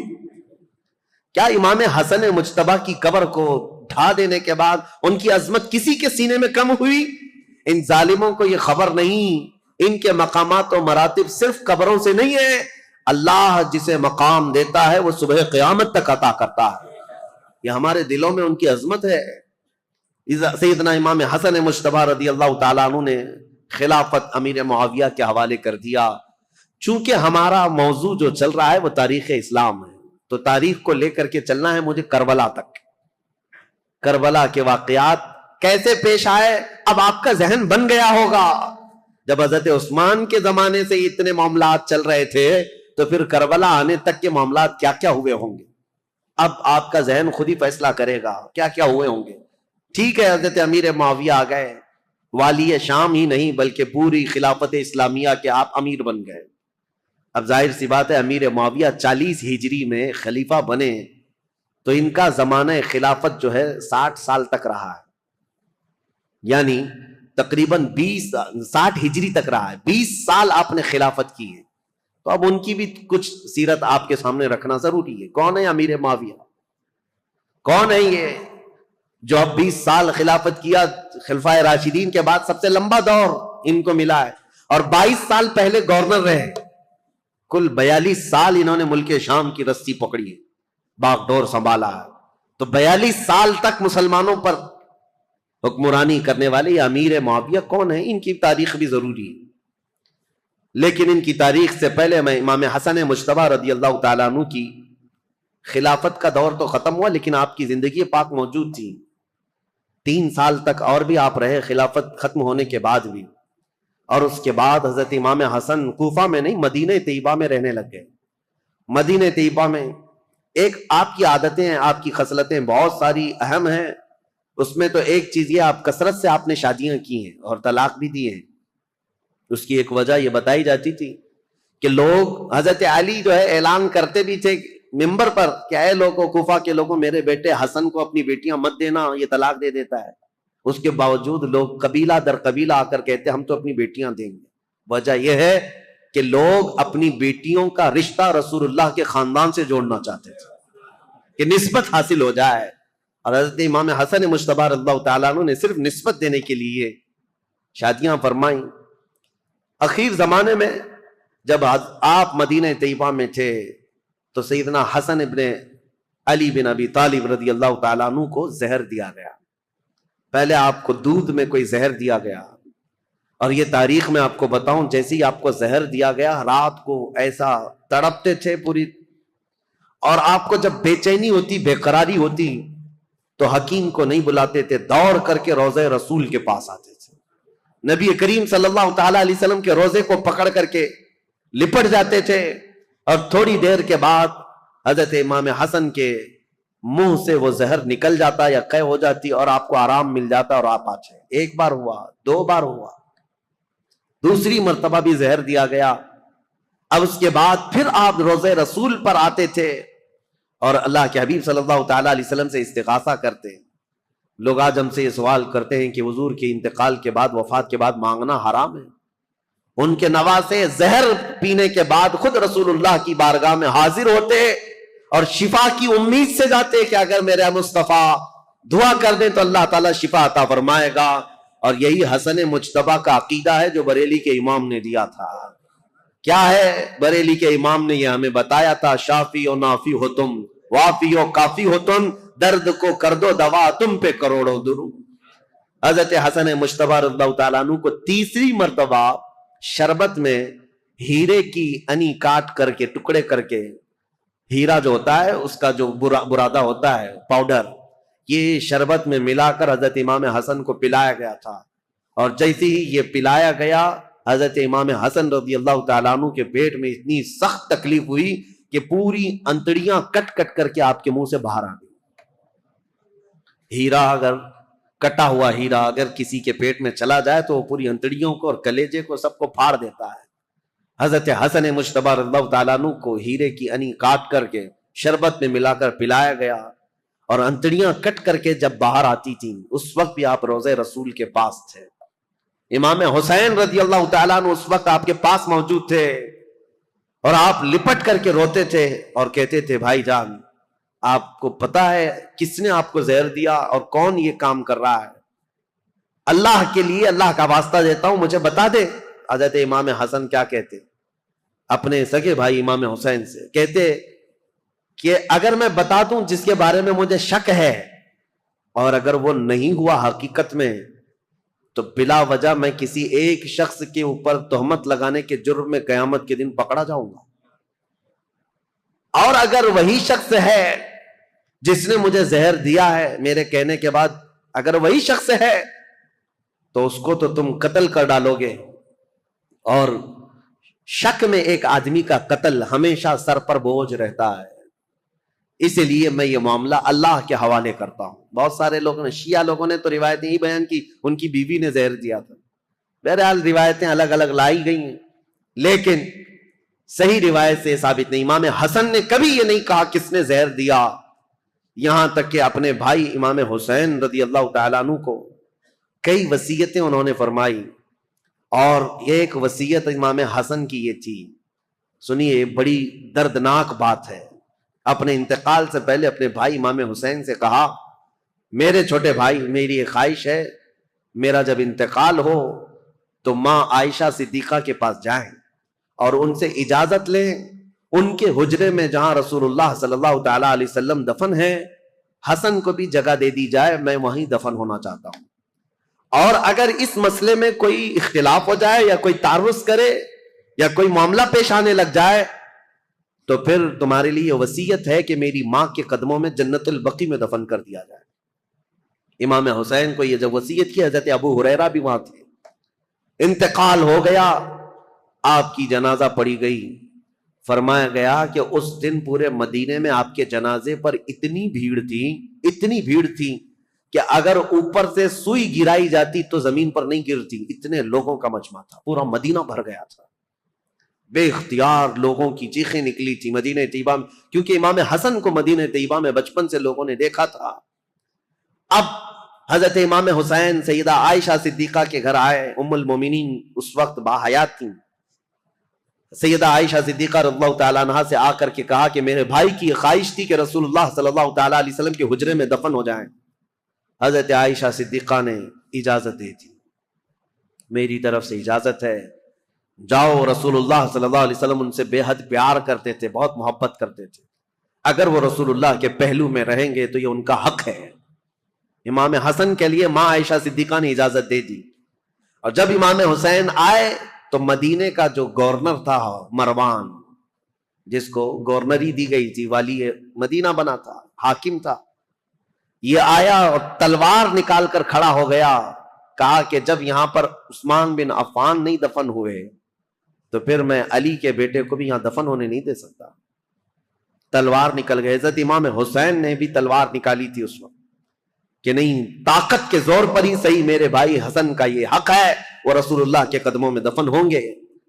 لیکن جب یہ جنگ ہونے جیسی نوبت آئی تو حضرت امیر معاویہ, حضرت ابو ہریرہ رضی اللہ تعالیٰ عنہ جو کثرت سے رسول اللہ کی حدیثوں کے راوی ہیں, وہ اس وقت امام حسین کے پاس آئے اور کہا, پہلے تو انہوں نے مروان کو اتنی ڈانٹ لگائی اور کہا تو ظلم کی تلوار اپنے ہاتھ میں پکڑا ہے, تجھے پتا ہے کس کے متعلق یہ بات کی جا رہی ہے؟ رسول اللہ کے نواسے ہیں, جن کے گھر سے پوری دنیا میں شریعت نکلی ہے, جن کے گھر بے اجازت جبرائیل نہیں آتے تھے, تجھے پتا ہے. اور اس کے بعد جب وہ سر پھرا شخص مروان جنگ پر آمادہ تھا تو حضرت ابو ہریرہ نے امام حسین کو یہ سمجھایا, کہا کیا آپ کو اپنے بڑے بھائی کی یہ وصیت یاد نہیں؟ امام حسن نے یہ بھی وصیت کی تھی کہ اگر میرے جنازے پر اختلاف ہوا, کسی نے تعرض کیا تو زور زبردستی اور طاقت کا استعمال نہ کرنا, میری ماں کے قدموں میں جنت البقیع میں دفن کرنا. امام حسین کو جیسی انہوں نے یہ وصیت یاد دلائی, حضرت امام حسین پیچھے ہٹ گئے اور پھر امام حسن کا جنازہ مبارکہ جنت البقیع میں لایا گیا اور سیدہ فاطمہ الزہرا رضی اللہ تعالیٰ عنہا کے قدموں میں حضرت امام حسن ہمیشہ کے لیے دفن ہوئے. یہ تاریخ رسول کریم صلی اللہ تعالیٰ علیہ وسلم کے ایک شہزادے کی ہے. اب دور تھا امیر معاویہ کا, 40 ہجری کے بعد جو دور ہوا ہے. امیر معاویہ یہ ابو سفیان کے بیٹے ہیں. ابو سفیان یہ بھی صحابی ہیں. امیر معاویہ کی ماں ہندہ ہے. معاملہ ایسا ہے, لیکن ایک بات یاد رکھیں, یہ رسول اللہ کے صحابہ ہیں, کبھی بھی ان کے متعلق بدگمانی نہ پالنا. پہلے کے حالات بہت مختلف رہے ہیں, بہت الگ رہے ہیں. یہ ابو سفیان وہی ہیں جو جنگ بدر میں رسول اللہ کے مقابل میں آئے تھے, پورا مکہ لے کر کے, اور جنگ احد میں بھی حضور کے مقابل میں رہے, جنگ خندق میں بھی مقابل میں رہے, کئی جنگوں میں حضور صلی اللہ تعالیٰ علیہ وسلم کے آمنے سامنے آئے. اس وقت امیر معاویہ بھی ان کے ساتھ ہی رہے. لیکن یہ پورا گھرانہ امیر معاویہ سے لے کر ابو سفیان اور ہندہ سارے لوگ جس دن مکہ فتح ہوا 7 ہجری, اس دن رسول اللہ صلی اللہ علیہ وسلم کے دامن سے وابستہ ہوئے, ایمان لائے. اس سے پہلے ایمان لائے ہوئے نہیں تھے. لیکن حضور کا یہ فرمان ہمیشہ یاد رکھنا, میرے آقا نے منبر پر کھڑے ہو کر کے اعلان فرمایا ہے, جو اسلام لاتا ہے, اسلام لانا اس سے پہلے کے سارے کاموں کو ختم کر دیتا ہے. کفر کیا, شرک کیا, گناہ کیا, جو کچھ بھی کیا تھا, لیکن اسلام لانے کے بعد پہلی والی چیزوں کا مواخذہ نہیں کیا جائے گا. اسلام ساری چیزوں کو مٹا دیتا ہے جو اسلام لاتا ہے. یہ فرمان ہمیشہ یاد رکھیں. تو صحابہ کو ان کے پرانے واقعات یاد دلا کر کے کبھی تان و تشنی کا نشانہ نہیں بنانا. بہت سارے ایسے چور آج آئے ہوئے ہیں سوشل میڈیا پہ, یہ خود ذلیل لوگ ہیں, جو ان صحابہ کی بات آتی ہے تو یہ کہتے ہیں کہ یہ لوگ تو دشمنان اسلام میں تھے, ڈر کر کے اسلام لائے تھے. مکہ جب فتح ہوا تو ان کے پاس کوئی چارہ ہی نہیں تھا, اس لیے اسلام لائے. ظالموں, تمہیں کیا خبر کون کس لیے اسلام لایا. ایک بات میں آپ کو بتاؤں, حضرت اسامہ بن زید رسول اللہ صلی اللہ علیہ وسلم کے بہت چہیتے صحابی ہیں. حضرت زید بن حارثہ کے بیٹے اسامہ بن زید, یہ اکثر رسول اللہ کے گھر میں بے تکلف آیا جایا کرتے تھے. ایک جنگ میں رسول اللہ نے انہیں بھیجا تھا, کفار و مشرکین سے مقابلہ کرتے کرتے پہاڑیوں سے کچھ لوگ اتر رہے تھے. حضرت اسامہ کے ہاتھ ایک آدمی آ گیا اور حضرت اسامہ نے اس پر تلوار تان لی. سامنے والے نے پڑھا لا الہ الا اللہ محمد رسول اللہ, اس کے باوجود اسامہ بن زید نے اس کو قتل کر دیا. کہا ابھی میرے ہاتھ میں آیا ہے اور کلمہ پڑھ رہا ہے, تلوار اٹھایا ہوں, یہ دیکھ کر کلمہ پڑھ رہا ہے. لیکن جو صحابہ تھے ان کو یہ بات بری لگی, حضور صلی اللہ تعالیٰ علیہ وسلم کے پاس آئے اور اس مسئلے کو رکھا، کہا یا رسول اللہ صلی اللہ علیہ وسلم، آپ کا فرمان تو ہے کہ جب کوئی کلمہ طیبہ پڑھتا ہو تو اس کے خلاف تلوار نہیں اٹھا سکتے، لیکن اسامہ بن زید نے آج ایک ایسے شخص کو قتل کر دیا جو کلمہ پڑھ رہا تھا سامنے۔ اسامہ بن زید کو حضور نے بلایا، یہ صحیح حدیث پاک ہے، مسلم شریف میں بھی ہے۔ نبی کریم صلی اللہ تعالیٰ علیہ وسلم نے پوچھا ہے اسامہ کیا تم نے ایسا کیا ہے؟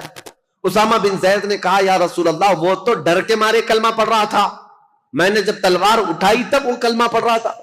حضور اتنے جلال میں آئے اور کھڑے ہو گئے اور کہا اے اسامہ، کیا تو نے اس کا دل چیر کر کے دیکھا تھا کہ وہ ڈر کر کے پڑھ رہا تھا کہ اللہ کے لیے پڑھ رہا تھا؟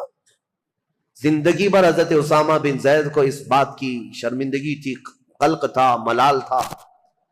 یاد رکھو میرے عزیزو، جب اتنی بات کے لیے رسول کریم صلی اللہ تعالیٰ علیہ وسلم نے ڈانٹ لگائی تھی، تو پھر آپ یہ جو سوشل میڈیا میں بھونکتے ہیں کہ امیر معاویہ، ابو سفیان، ہندا، یہ سب تو ڈر کر کے اسلام لائے تھے، فتح مکہ کے دن ان کے پاس کوئی چارہ نہیں تھا، تو کس کے بارے میں بتاؤ گے؟ اگر پرانے واقعات نکالو گے تو ابو جہل کے بیٹے اکرمہ رضی اللہ تعالیٰ عنہ یہ بھی ایمان لائے ہیں، صحابی ہیں، باپ ابو جہل ہے۔ اور اگر اسی طرح پرانے معاملات لاؤ گے تو خالد بن ولید کے بارے میں کیا کہو گے، جنہوں نے مسلمانوں کی جیتی ہوئی جنگ کا پانسا پلٹ دیا تھا احد کے میدان میں۔ جنگ احد جو ہو رہی تھی اس میں مسلمان غالب آ گئے تھے، کفار اور مشرکین کے دانت کھٹے کر کے ان کو بھگا دیا تھا، لیکن خالد بن ولید نے 200 لشکریوں کو پیچھے سے لا کر کے ایسا حملہ کیا تھا صحابہ پر جب یہ ایمان لائے ہوئے نہیں تھے، اور ایسا حملہ کیا تھا کہ 70 مسلمان شہید ہوئے ہیں جنگ احد میں۔ وہ خالد بن ولید نے پوری جنگ کا پانسا پلٹ دیا تھا، تو کیا آپ بلیم ان پر کرو گے؟ ان کی وجہ سے امیر حمزہ شہید ہوئے تھے، ان کی وجہ سے مصعب بن عمیر شہید ہوئے تھے، ان کی وجہ سے عبداللہ بن جہش شہید ہوئے تھے، حضرت حنظلہ، یہ سب صحابہ جو شہید ہوئے جنگ احد میں۔ نہیں میرے عزیزوں، جو کچھ بھی ہوا ہے یہ حالات کے تقاضوں کے ساتھ بڑھتا گیا، لیکن جب کبھی کسی نے ایمان قبول کر لیا، جو کوئی اسلام سے وابستہ ہو گیا، اس کے پرانے حالات نہیں یاد دلائے جاتے، بلکہ ان کے لیے اتنا ہی کافی ہے کہ وہ ایمان کی حالت میں میرے رسول اللہ کا دیدار کر لیا ہے۔ یہ مقام قیامت تک اب کسی کو ملنے والا نہیں ہے۔ حضرت ابو سفیان رضی اللہ تعالیٰ عنہ یہ اگرچہ جنگوں میں حضور کے خلاف آتے رہے، لیکن فتح مکہ کے بعد جب اسلام لائے تو دل کے ساتھ، عقیدت کے ساتھ اور یقین کے ساتھ ایمان لائے ہوئے صحابہ میں سے۔ اور ان کے بیٹے حضرت امیر معاویہ۔ اب امیر معاویہ کی پیدائش کا معاملہ میں بتاتا ہوں۔ ان کی ماں ہندا، یہ بھی صحابیاں ہیں، لیکن یہ وہی ہندا ہیں جنہوں نے احد کے میدان میں حضرت امیر حمزہ کا کلیجہ چبایا تھا۔ دیکھیے حالات کو اگر آپ بتائیں گے تو معاملات بہت سارے ہوئے ہیں، کیونکہ اس وقت جنگیں چل رہی تھیں، اور امیر حمزہ کا کلیجہ انہوں نے اس لیے چبایا تھا کہ ہندا کے باپ کا امیر حمزہ نے بدر میں مارا تھا، ہندا کے بھائی کو قتل کیا تھا، تو جس کے گھر میں یہ سب معاملات چل رہے ہوں، جنگوں کا تقاضا تھا اس وقت، لیکن بعد میں وہ ایمان لائیں اور صحابیت کا شرف بھی حاصل کیا۔ جو عورتوں میں صحابیات ہیں ان میں حضرت ہندا کا بھی مقام ہے۔ بات یہ تھی کہ ہندا کے باپ ربیعہ، یہ ہندا کی شادی فاقیہ نام کے ایک شخص سے کی تھی۔ فاقیہ بڑا امیر آدمی تھا، مکہ کا رہنے والا، اور وہ ایک مرتبہ اپنے بیوی ہندا کے ساتھ بیٹھا ہوا تھا، اور اس وقت جتنے شاعر آتے تھے دور دراز سے وہ فاقیہ کے پاس آتے، وہ سب کو پیسے بہت لٹاتا تھا۔ تو تھوڑی دیر کے لیے وہ کسی کام سے نکل کر باہر گیا، ہندا اکیلی بیٹھی تھی جھوپڑی میں، تو ایک کوئی اجنبی شاعر آیا، اور جیسے وہ خیمے کے پاس آیا، اندر دیکھا عورت اکیلی ہے، تو دروازہ پردہ گرا کر وہ واپس چلا گیا کہ ہندا اکیلی ہے، شوہر نہیں ہے، فاقیہ موجود نہیں۔ اسی اسنا میں وہ شاعر جا رہا تھا، فاقیہ اندر آ رہا تھا۔ فاقیہ نے آتے ہی پوچھنا شروع کر دیا، اس مرد سے تیرا کیا تعلق ہے؟ اس اجنبی آدمی نے تیرے ساتھ اکیلے میں کیوں ملاقات کی؟ وہ اتنا شکی مزاج تھا کہ اس نے ہندا کا جینا تنگ کر دیا، بہت سخت شست کیا، اور اس کے بعد ہندا روتی ہوئی اپنے باپ کے پاس آ گئی۔ تو جو ہندا کا باپ ہے ربیعہ، اس نے کہا کہ سچ سچ بتا ہوا کیا تھا؟ تو ہندا نے کہا جو اس وقت ان کے خداؤں کی قسمیں وہ کھاتی تھی سب کھائی۔ کہا کہ میرا دامن پاک ہے، میں نہ اس آدمی کو جانتی ہوں نہ پہچانتی ہوں، مجھے تو یہ پتا بھی نہیں کوئی آیا تھا، یہ تو میرے شوہر نے بتایا کہ کوئی آ کر کے بھی گیا ہے یہاں پر۔ ہندا نے یہ سب باتیں کی۔ اب معاملہ یہاں تک پہنچا کہ ہندا کے باپ نے یہ کہا کہ اس مسئلے کو ہم، ایک مشہور کاہن تھا، عیسائی کاہن جو ہوتے ہیں جوتش جس طرح کے، ان کے پاس جا کر کے اس مسئلے کو رکھیں گے. یمن کا رہنے والا ایک جوتش ہے جو باتیں بھوشمانی کرتا ہے، اس کے سامنے یہ مسئلے کو رکھیں گے اور جو حقیقت ہوگی وہ کھل کر کے آئے گی. ہندا نے کہا ٹھیک ہے چلتے ہیں. فاقیہ سے کہا گیا تو وہ بھی چلنے کو تیار تھا. وہ اپنے ساتھ خاندان کو لے لیا فاقیہ کو، اور ہندا کی سہیلیاں اور اس کا باپ یہ سارے لوگ نکل پڑے یمن. اور جیسے یمن پہنچے تو ہندا کے جسم میں پیلا پنانے لگ گیا اور وہ ڈر کے مارے کانپنے لگ گئی. ہندا باپ نے کہا تو چور ہوگی پھر، یا تو ڈر رہی ہے. جیسے ہی ہم کاہن کے پاس آئے تو ڈرنے لگ گئی. کہا میں ڈر نہیں رہی ہوں اس بات سے کہ میں گناہگار ہوں، میں ڈر رہی ہوں اس بات سے کہ یہ اٹکل پچو مارنے والے جوتش لوگ، اگر اس کا بتایا ہوا کبھی غلط نکل گیا، میں تو ویسے گنہگار نہیں ہوں لیکن اس کا کہا ہوا سچ ہے، یہ کیسے 100% یقین ہوگا؟ اگر اس نے غلطی سے کہہ دیا کہ میں نے کوئی غلط کیا ہے تو پورے عرب میں میری بدنامی ہوگی اور ہمیشہ کے لیے میرا نام زانیوں میں شمار ہو جائے گا، اس لیے میں ڈر رہی ہوں. یعنی مکہ کے جاہل لوگ تھے، مکہ کے بت پرست تھے جیسے بھی تھے، لیکن ان کو اس بات کا بھی یقین تھا کہ جوتش لوگ اٹکل پچو مارتے ہیں. وہ بتوں کی پوجا کرنے والے بھی جانتے تھے کہ یہ پورا پکا نہیں بولتے. مجھے حیرت ہوتی ہے جاہل مسلمان کیسے طوطے والے بابا کے پاس جا کے بیٹھتے ہیں. طوطا نکال رہا ہے اور اس کا بھوش بتا رہا ہے اور خود کا پتہ نہیں ہے، برج پر بیٹھا ہوا ہے، سڑک پر بیٹھا ہوا ہے اور پالا ہوا ایک طوطا چٹیاں نکال کر. بڑے شوق سے لوگ اپنا مستقبل اپنا فیوچر پوچھ رہے ہوتے ہیں. اور حیرت کی بات ہے طوطا بھی بتا رہا ہے اور کچھ لوگ اپنا ہاتھ لے جا کر کے بتا رہے ہیں لکیر دیکھو اور بتاؤ ہمارا فیوچر کیسا ہے. لکیریں دیکھ کر کے بتانے والے. میرے عزیزو، اللہ تبارک و تعالیٰ نے تمہارے سامنے پورا قرآن رکھا ہے، دین اسلام کی مضبوطیاں ہیں.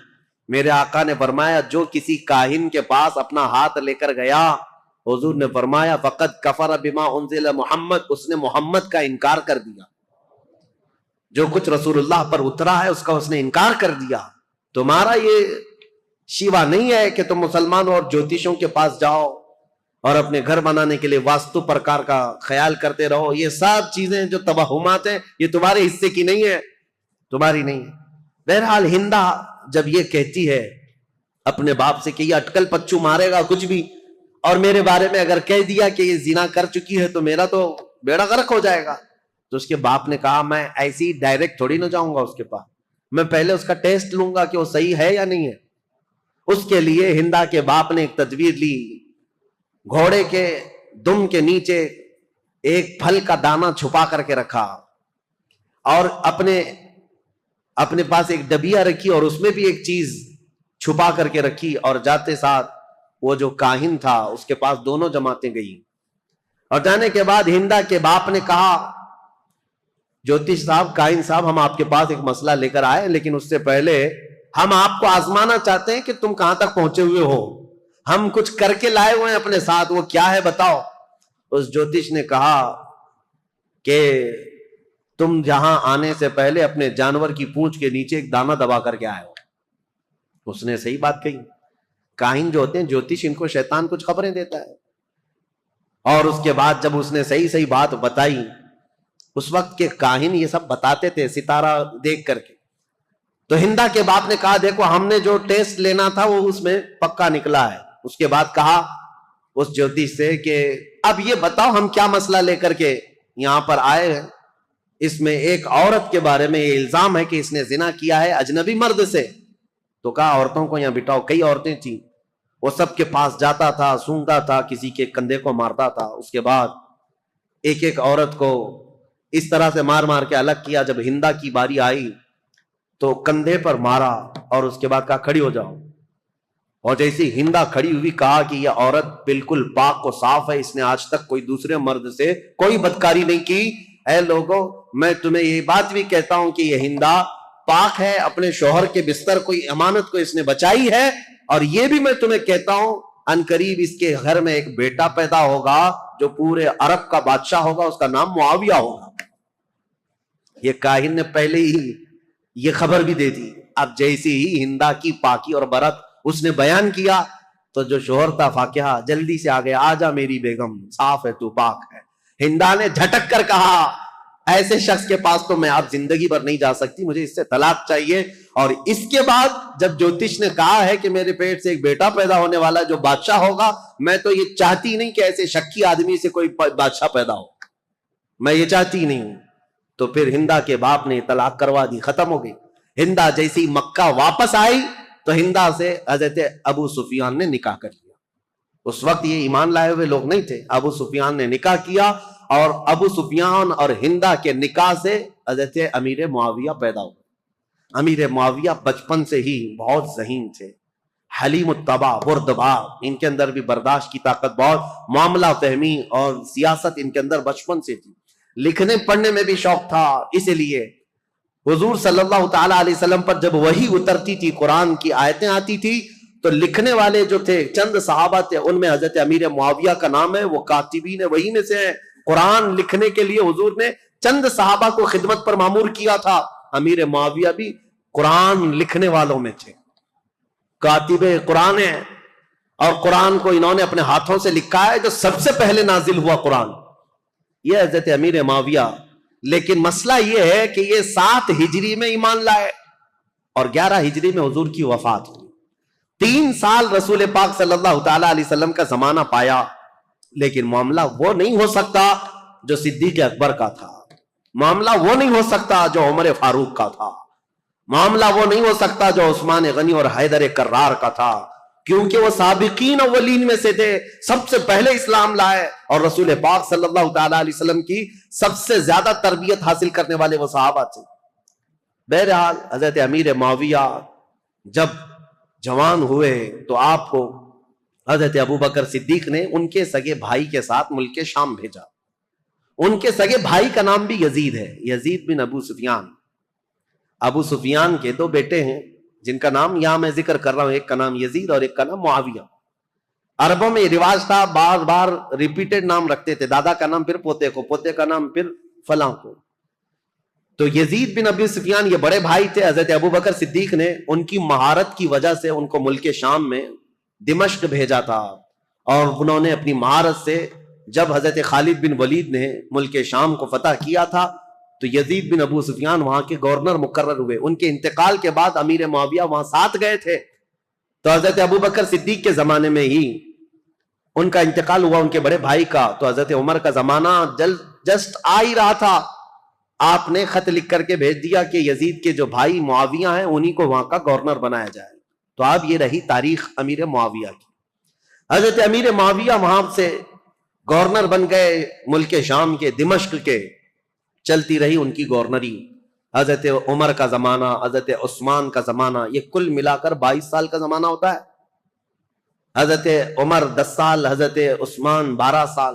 حضرت عمر کے کچھ زمانے کے بعد وہ خلیفہ گورنر بنے تھے۔ بہرحال تو جب حضرت امیر معاویہ کو اتنی بڑی وہاں کی مہارت تھی، تجربہ حاصل تھا گورنری کا، ملک شام کی نس نس کو جانتے تھے، یہ امیر معاویہ وہ پہلے شخص ہیں جنہوں نے بحری بیڑا شروع کیا اسلام میں۔ بحری بیڑا یعنی نیوی، فوج تیار کی، سمندری فوج بنائی، اور قبرص کو جیسے کہ میں نے بتایا حضرت عثمان کے زمانے میں امیر معاویہ کی سپہ سالاری میں سائپرس ترکی کا جو علاقہ ہے وہ فتح ہوا، اور وہ 500 جہازیں حضرت امیر معاویہ نے سمندر میں اتاری تھی، اور پھر مصر میں ایک کارخانہ بنایا جہاں جہاز بنائے جاتے تھے۔ آپ کی عقل بہت زیادہ تیز، معاملہ فہمی بہت زیادہ تھی، کئی نئی چیزوں کو آپ نے ایجاد کیا حضرت امیر معاویہ نے۔ اب ان کی خلافت کا جو دور چلا ہے وہ اختلافات بہت زیادہ رہے، لیکن میرے عزیزوں اس وقت بڑے بڑے صحابہ موجود تھے۔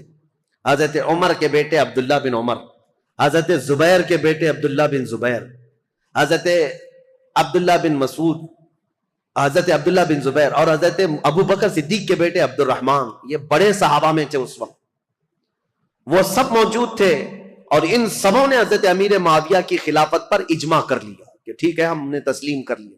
حالانکہ دیکھا جائے تو خلافت کے دعوے دار وہ بھی ہو سکتے تھے، باپ میرے ابو بکر صدیق ہیں، باپ میرے عمر فاروق ہیں، اور حضرت امام حسن بھی علی بن ابی طالب کے بیٹے ہیں، بڑے بڑے صحابہ کے بیٹے تھے، لیکن ان سبوں نے امیر معاویہ کی یہ پرانی مشق اور ان کی تجربہ کاری کی وجہ سے خلافت ان کے حوالے کر دیا۔ اب حضرت امیر معاویہ کی خلافت کے جو اہم کارنامے ہیں وہ یہ ہیں کہ افریقہ کے، شمال افریقہ کے کئی علاقے فتح ہوئے اور دائرہ اسلام میں آئے، اور سب سے پہلے 55 ہجری کی بات میں بتا رہا ہوں، 55 ہجری میں، اور بعض روایت میں 45 ہجری میں سب سے پہلی فوج امیر معاویہ نے بھیجی تھی جو سندھ کے علاقے میں، یعنی ہمارا پرانا جو ہندوستان تھا، یہاں سب سے پہلی محلب نام سے ایک سپہ سالار امیر معاویہ کے بھیجے ہوئے وہ ہندوستان تشریف لائے تھے۔ بعد میں باضابطہ لشکر کشی جو ہوئی ہے وہ محمد بن قاسم کا دور ہے، لیکن امیر معاویہ کے زمانے میں 45 ہجری میں ہی سندھ میں قدم رکھ دیے تھے۔ اب آپ اندازہ کریں، مسلمانوں کی سرحدیں نہیں تھیں، وہ عرب سے نکلے ہوئے لوگ وہاں سے اپنی سرحدیں بناتے ہوئے ہند کے علاقے تک پہنچ گئے۔ یہاں سندھ میں ایک عورت اس وقت حاکم تھی قبق نام کی، اور یہ بہت سخت قسم کی عورت تھی، اور یہ حاکم تھی، اور اس وقت یہاں ہندوستانیوں پر حکومت کرتی تھی، سندھ کے کچھ علاقوں پر حکومت کرتی تھی۔ جب حضرت محلب آئے امیر معاویہ کے سپہ سالار، تو یہ قبق نامی خاتون نے ان سے کوئی جنگ نہیں کی بلکہ صلح پر منظوری دی، اور اس کے بعد یہ علاقہ وہ ان کے حوالے کر کے چلی گئی۔ سندھ کا کچھ علاقہ تاریخ ہے، امیر معاویہ نیشاپور، سمرقند، بخارا، ازبکستان کے علاقے جو جا چکے تھے ان کو دوبارہ حاصل کیا۔ ملک شام کے کئی علاقوں میں جو بغاوت پھیلی تھی اس بغاوت کو ٹھنڈا کیا، پھر ان علاقوں میں مضبوطی قائم کی۔ عراق کے وہ علاقے جو حضرت علی کے زمانے میں اور ان کے زمانے میں جنگوں کی وجہ سے اختلافات کے شکار ہو گئے تھے، حضرت امیر معاویہ نے ان سب جنگوں کو ٹھنڈا کر دیا۔ بردباری ایسی تھی، سیاست ایسی تھی امیر معاویہ کی، انہوں نے اپنے 3 بڑے مشیر ایڈوائزر بنائے تھے، ایک مغیرہ بن شعبہ، دوسرے عمرو بن عاص، تیسرے زیاد بن ابی سفیان۔ یہ حیرت کی بات میں آپ کو بتاؤں، حیرت کی بات کہ سگا بھائی ہے زیاد بن ابی سفیان، امیر معاویہ کے سگے بھائی ہیں، زیاد نام ہے۔ یہ سخت دشمنی کرتے تھے امیر معاویہ سے اور بہت کٹر حامی تھے مولا علی کے۔ ایک گھر میں حضرت علی بن ابی طالب کے سخت حامی تھے اور امیر معاویہ سے سخت دور، لیکن حضرت علی رضی اللہ تعالیٰ عنہ کی وفات کے بعد امیر معاویہ نے اپنی عقل اور دانائی سے ان کو قائل کر لیا اور واپس ان کو بلا لیا اور بصرہ کا انہیں گورنر بنایا۔ یہ زیاد بن ابی سفیان ایسے آدمی ہیں جن کے بارے میں کہا جاتا ہے کہ اگر یہ پہاڑوں کو بھی کہہ دے تو فرما بردار ہو جائیں، اتنی عقل کے ساتھ وہ معاملات چلاتے، جانوروں کو بھی اگر کہہ دے تو سیدھے لائن میں کھڑے ہو جائیں۔ زیاد بن ابی سفیان یہ کون تھے؟ امیر معاویہ کے بھائی تھے اور ان کو انہوں نے اپنا ایڈوائزر بنایا ہوا تھا۔ اور عمرو بن عاص جنہوں نے پورا مصر فتح کیا، صحابی رسول ہیں، عمر میں بہت بڑے ہیں، لیکن مشورہ لینے کے لیے عرب کہتے تھے عمرو بن عاص کے پاس جاؤ، تو امیر معاویہ نے ان کو بنایا تھا۔ ظاہر سی بات ہے، آپ نے دیکھا وہ جنگ صفین میں کیا کیا حضرت عمرو بن عاص نے، بعد میں اعلان نہیں کر دیا تھا کہ میں اپنے فریق کو معزول نہیں کرتا۔ عمرو بن عاص امیر معاویہ کے مشیر خاص تھے۔ تیسرے تھے مغیرہ بن شعبہ، یہ بھی صحابی رسول ہیں، لیکن ایسے زیرک تھے، یہ بھی پورے کوفہ کو کنٹرول کرنے میں اور پورے عراق کو کنٹرول کرنے میں ان کا بڑا ہاتھ تھا۔ مغیرہ بن شعبہ، یہ 3 ایڈوائزر ایسے تھے جو امیر معاویہ کے شانہ بشانہ رہتے تھے۔ ان تینوں مشیروں سے یہ اپنی پوری حکومت کے سرحدیں کہاں تک پھیلا چکے تھے، بیٹھے تھے دمشق میں، اور حکومت کی سرحد ان کی ہندوستان تک تھی۔ ایران بھی تھا، عراق بھی تھا، مصر بھی تھا، یمن بھی تھا، شام بھی تھا، پورا آج کے دور کا عرب تھا، حجاز، نجد، اور پھر اس کے علاوہ آرمینیا، آذربائیجان، ترکی، یہ سب علاقے۔ اتنا ہونے کے بعد پھر افریقہ کے ساحلی علاقے پورے کے پورے امیر معاویہ کی زیر نگرانی تھی۔ یہ اتنا بڑا خطہ ہے، میں آپ کو کہوں تو یہ بے جا نہ ہوگا کہ خلافت راشدہ کے ختم ہونے کے بعد امیر معاویہ وہ تنہا خلیفہ یا حاکم ہیں جنہوں نے ایک وقت میں 3 بر اعظموں پر اپنی حکومت جاری کی، 3 انٹر کانٹیننٹل، افریقہ، یورپ اور پھر ایشیا کا تو تھا ہی حصہ، ان سب علاقوں میں اسلام کی سرحدیں پھیلائی۔ اب حضرت امیر معاویہ رضی اللہ تعالیٰ عنہ کے جو اہم کارنامے تھے، اسلام کی وسعت ہوتی رہی، لیکن جو جنگوں کو انہوں نے ٹھنڈا کیا وہ ایسے ٹھنڈا کیا تھا، کہتے ہیں کہ کوفہ شہر میں مغیرہ بن شعبہ حاکم تھے، ایسا حال تھا کہ اگر راستے میں کسی کا ایک سکہ گر جائے تو کوئی دوسرا آدمی اٹھاتا نہیں تھا جب تک وہ سکے کا آدمی خود نہیں آ جاتا تھا۔ کوئی دوسرا آدمی چھوتا تک نہیں تھا، اور عورتیں اپنے گھر کا دروازہ بند کیے بغیر رات کو سوتی تھیں، کسی کو ڈر نہیں تھا کہ کوئی گھر میں آ جائے۔ یہ نظام اتنا ٹائٹ بنا کر کے رکھا تھا، امیر معاویہ کا ڈر تھا لوگوں کے اندر۔ خلافت کو اپنی طاقت سے، اپنی زور سے انہوں نے ہانک کر کے، یہاں تک کہ جو بربر قوم کے لوگ تھے، افریقہ کے جنگلات میں رہنے والے، وہ ایسی وحشی قوم تھی کہ وہ تھوڑا سا اگر ان کے سامنے سے کوئی ہٹ گیا تو پھر وہ خبط سوار ہو جاتا تھا اور جنگلی جانوروں کی طرح جھپٹ پڑتے تھے۔ ایسی قوم کے لیے امیر معاویہ نے ایک پوری فوجی چھاونی ان کے ہاں قائم کر دی، جس کا سپہ سالار عقبہ بن نافع کو بنایا۔ وہ ہمیشہ ان کے اوپر سوار رہتے تھے، بربر قوم پر، اور وہ ہمیشہ ان کی فرما بردار رہتی تھی۔ اور کئی ایسے ہیں، نیو سٹی ٹاؤن شپ کا پلان سب سے پہلے اس دنیا میں حضرت امیر معاویہ نے قائم کیا، پورا ایک شہر بسایا۔ جیسے افریقہ میں ایک شہر بسایا قیروان نام سے، اور وہ پورا مرکز اسلام بن گیا بعد میں۔ ایسے کئی ان کی ایجادات ہیں امیر معاویہ رضی اللہ تعالیٰ عنہ۔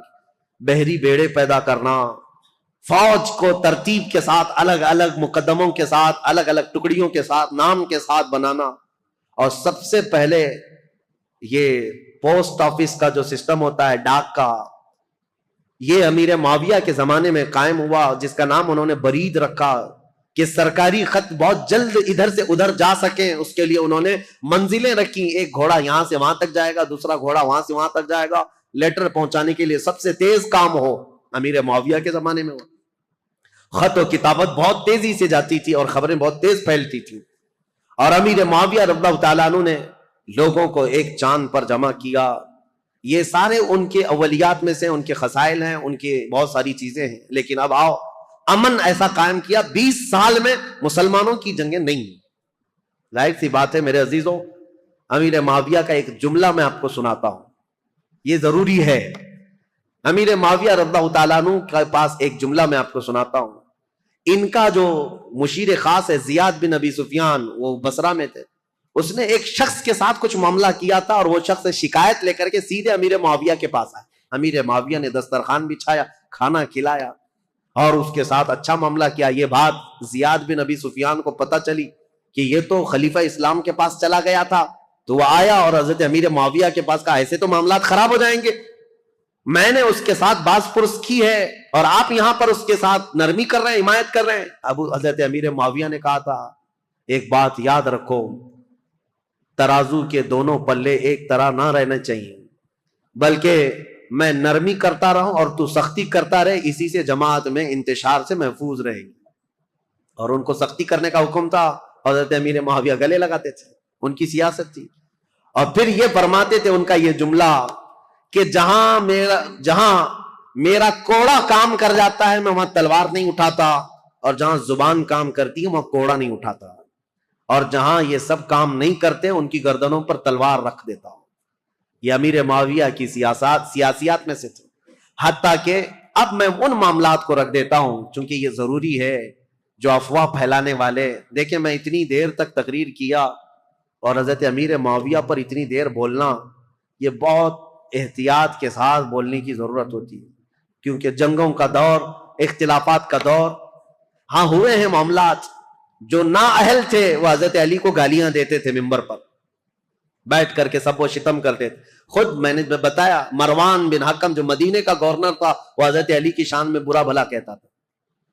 اور ایسا نہیں ہے کہ یہ لوگ سب وہ شتم کرتے تھے، گالیاں دیتے تھے، ایسا نہیں۔ کوفہ والے جو لوگ تھے وہ امیر معاویہ کو گالیاں دیتے تھے، یہ سب تو چلتا رہا۔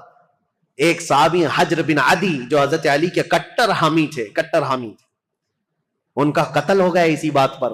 وہ حضرت امیر معاویہ کو اور مغیرہ بن شعبہ کو بہت سخت جملے کہتے تھے کہ تم لوگ نااہل لوگ خلافت میں آ گئے، رسول اللہ کے گھر والوں کی یہ خلافت ہے۔ اس بات پر حضرت امیر معاویہ ان کو نذرانے بھیجتے تھے، ان کو تحفے دیتے تھے۔ مغیرہ بن شعبہ بھی ان کے وظیفے بڑھا دیتے تھے، حالانکہ ان کے سخت جملے سنتے تھے حجر بن عدی کے، لیکن جو نااہل بعد میں۔ ایک بار مغیرہ بن شعبہ کوفہ سے باہر گئے تھے اور کسی دوسرے شخص کو گورنر بنا کر گئے تھے، اور حجر بن عدی جو صحابی، یہ حجر بن عدی کون ہے بتاؤں میں آپ کو؟ حجر بن عدی انٹرنیٹ پر سرچ کر کے دیکھ لینا۔ یہ حجر بن عدی وہ صحابی ہیں کہ ابھی 2011-12 میں ملک شام میں جب یہ ریولیوشن کی جنگ شروع ہوئی، ابھی تک جنگ چل رہی نا، وہاں پر بمباریاں ہوئیں تو حجر بن عدی کی قبر پر بم گرا اور پورا ٹوٹ گیا، اور حجر بن عدی کی قبر کھل گئی تو حضرت حجر بن عدی کا جسم مبارک صاف اسی طرح سے نکالا گیا۔ صحابی رسول کا جسم پاک، ان کی تصویر بھی پھیلی ہوئی ہے انٹرنیٹ پر۔ ملک شام میں حجر بن عدی یہ مولا علی کرم اللہ وجہہ الکریم کے کٹر حامی لوگوں میں سے ہیں۔ 1400 سال کے بعد میرے عزیزوں جسم اقدس صاف اسی طرح سے نکالا گیا ہے، آپ دیکھ سکتے ہیں اسی طرح سے نکالا گیا، اور دوسری جگہ بحفاظت دفن کیا گیا ہے۔ اے ظالموں، اپنی آنکھوں سے دیکھو اور کن کن چیزوں کا انکار کرو گے؟ میرے مصطفیٰ کے قدموں میں رہنے والے غلام کا جسم 14 صدیوں تک محفوظ ہے، تو اس رسول کائنات کے جسم کا عالم کیا ہوگا؟ تو زندہ ہے واللہ، تو زندہ ہے واللہ، میری چشم عالم سے چھپ جانے والے میرے آقا صلی اللہ تعالی علیہ وسلم کی حیات برزخی کی بات ہی الگ ہے۔ بہرحال یہ حجر بن عدی وہ صحابی ہیں، مغیرہ بن شعبہ ان سے سخت جملے سنتے تھے، ان کو نظرہ نہیں دیتے تھے۔ امیر معاویہ کے بارے میں بھی اگر کچھ کہتے ان کو وظیفہ دے دیتے تھے، کچھ نہیں کہتے تھے۔ مغیرہ بن شعبہ یہ حضرت امیر معاویہ کے ایڈوائزر ہیں، لیکن حجر بن عدی کے ساتھ کوئی غلط معاملہ نہیں کرتے تھے۔ حضرت مغیرہ بن شعبہ کوفہ سے باہر کہیں گئے تھے اپنے کسی کو گورنر بنا کر، یہ نئے لوگ ہیں۔ حجر بن عدی اپنی عادت کے مطابق مسجد میں آئے، اور یہ نیا جو ہے وہ خطبہ دے رہا تھا، وہ اپنی عادت کے مطابق باتیں کرا۔ حجر بن عدی کھڑے ہو گئے اور کہا تم سب کذاب ہو، سب سے بڑے جھوٹے لوگ ہو، حقدار تو علی بن ابی طالب تھے، اور جس دن وہ گئے ہیں سورج ڈوب چکا ہے۔ حضرت علی کی فضیلت بیان کرنے لگے۔ یہ جو والی بنا تھا کوفہ کا وہ کھڑا ہوا اور سیدھے آ کر حضرت حجر بن عدی کو قتل کر دیا، صحابی رسول۔ تو یہ معاملات تو ہوتے رہے، ادھر بھی قتل ہوئے ادھر بھی قتل ہوئے، لیکن حضرت امیر معاویہ کا جو دور آیا، انہوں نے زمام خلافت کو ایسا مضبوطی سے تھاما کہ پوری ہر جگہ امن قائم کر دیا۔ اتنا تو ہے کہ مکہ میں، مدینہ میں، کوفہ میں، بصرہ میں، ہر جگہ امن قائم کر دیا۔ لیکن وہ اخیر زمانہ ان کا، ظاہر سی بات ہے ان کی عمر جب 80 سال کے قریب تھی، 80 سال کے قریب ان کی عمر ہوئی، اب ان کے حالات جو سخت تاریخ کے لیے بدلاؤ کے ہیں وہ ایک ہی ہے۔ پھر بھی میں ادب کے دائرے میں عرض کرتا ہوں، حضرت امیر معاویہ کو بعض لوگوں نے آ کر مشورہ دیا کہ آپ کا دور ختم ہونے والا ہے، اب حالات ویسے نہیں ہونے چاہیے جب حضرت عمر کے انتقال کے بعد ہوئے، حضرت عثمان کے قتل کے بعد ہوئے۔ خلافت کے لیے لوگوں میں الگ الگ معاملات نہ ہو جائیں، اختلاف نہ ہو جائے، اس لیے آپ اپنی زندگی میں ہی کسی کو اعلان کر دیجئے میرے بعد یہ خلیفہ ہے۔ مسلمانوں کو ویسے بھی خلیفہ کی بات ماننا ضروری ہے، آپ کی بات سب لوگ مان لیں گے۔ امیر معاویہ رضی اللہ تعالیٰ عنہ کو جب یہ لوگوں نے آ کر کہا تو حضرت امیر معاویہ نے پوچھا کہ اچھا ٹھیک ہے، یہ ان کی بیماری کا وقت تھا، کہا بتاؤ میں کس کا اعلان کروں؟ چاپلوس لوگ تھے، چاپلوسی کرتے ہوئے کہا کہ آپ کے گھر میں یہ خلافت زیب دیتی ہے، آپ کا بیٹا یزید ہے، اس کو آپ خلیفہ کا اعلان کر دیجئے۔ یہاں سے اب تاریخ بدل جاتی ہے، اسلامی تاریخ یہاں آ کر کے بہت سخت ہو گئی ہے۔ امیر معاویہ نے پہلے تو انکار کر دیا، کہا نہیں، کیونکہ یزید کے شب و روز اور اس کے دن بھر کی جو مشغولیات ہیں وہ سب کو پتا تھے، نا اہل آدمی دن بھر کبوتر بازی کرتا تھا، اور کبھی چھپ چھپا کر کے بندروں کو کھیل میں لگاتا تھا اور خوش ہو کر کے ہنستا تھا۔ اس کے الگ الگ معاملات تھے، اس کے شراب پینے کی بھی باتیں ہیں، لیکن امیر معاویہ سے چھپ کر کرتا رہا یا ان کے دور میں کم کرتا رہا۔ حضرت امیر معاویہ نے منع کر دیا، لیکن پھر کچھ بڑے بڑے لوگ بھی آئے، کہا کہ یہ بات صحیح ہے کہ مسلمانوں میں ایک بہت بڑی جنگ ہوگی اب خلیفہ کے انتخاب کے لیے، کیونکہ حضرت امام حسن سے جو صلح ہوئی تھی وہ تو اس بات پر ہوئی تھی نا، امیر معاویہ کے بعد خلافت امام حسن کو جائے گی، لیکن امام حسن تو شہید ہو گئے، اب کون ہے؟ تو بہت سارے لوگ اس وقت جو موجود تھے انہوں نے اس بات کا ویرودھ بھی کیا، انکار بھی کیا، کیونکہ ابھی 3 بڑے صحابہ موجود تھے، سیدنا ابو بکر صدیق کے بیٹے عبد الرحمن، حضرت عمر کے بیٹے عبداللہ بن عمر، اور حضرت علی کے بیٹے امام حسین، یہ بڑے بڑے صحابہ، اور حضرت زبیر کے بیٹے عبداللہ بن زبیر یہ بھی موجود تھے۔ تو ایک صحابی آئے حضرت امیر معاویہ کے پاس، احنف بن قیس، انہوں نے کہا کیا یہ اچھا ہوگا کہ آپ اعلان کر دیں عبداللہ بن عمر کے نام پر، ان سے افضل کوئی نہیں ہے، کیونکہ وہ بڑے صحابی ہیں، رسول اللہ کا زمانہ پائے ہوئے۔ امیر معاویہ رضی اللہ تعالیٰ عنہ کے سامنے یہ سب معاملات تھے، انہوں نے پھر مغیرہ بن شعبہ کو بلایا جو کوفہ کے گورنر تھے، زیاد بن ابی سفیان کو بلایا، پھر پوچھا تو انہوں نے کہا کہ جیسا آپ کہنا چاہتے ہیں ہم کرنے کو تیار ہیں، ہم لوگوں کو سنبھال لیں گے جیسے 20 سال سے سنبھال رہے ہیں۔ تو امیر معاویہ نے خط لکھ دیا سب کے نام پر کہ میری زندگی آخر دور کو پہنچ چکی ہے، اے مسلمانوں میں اپنی زندگی میں اعلان کرتا ہوں میرے بعد میرا بیٹا یزید بن معاویہ تخت خلافت کا جانشین ہے۔ مغیرہ بن شعبہ لے کر کے گئے، انہوں نے تو نافذ کر دیا، زیاد بن ابی سفیان جو تھے انہوں نے بھی نافذ کر دیا۔ اب مدینے کا مسئلہ تھا، مدینے میں مروان تھا، مروان کو لکھ کر کے بھیجا گیا لیکن اس میں نام نہیں لکھا گیا۔ پہلے خط میں یہ لکھا گیا کہ امیر معاویہ یہ چاہتے ہیں مسلمانوں میں جنگ نہ ہو، اس لیے اپنی زندگی میں کسی کے خلیفہ ہونے کا اعلان کرنا چاہتے ہیں۔ مروان نے سارے بڑے صحابہ کو بھی بلایا جو موجود تھے، سب سے یہ مشورہ لیا کہ خلیفہ وقت امیر معاویہ کا یہ کہنا ہے، ان کی رائے ہے۔ سبوں نے کہا اچھا ہی ہوگا، پھر ایک نئے خلیفہ کو چننے کے لیے لڑائیاں ہوں گی، امیر معاویہ اگر اعلان کریں گے تو کسی اچھے کا کریں، کیونکہ نام نہیں تھا اس وقت۔ سب مدینے والے اس بات پر راضی ہو گئے، ٹھیک ہے۔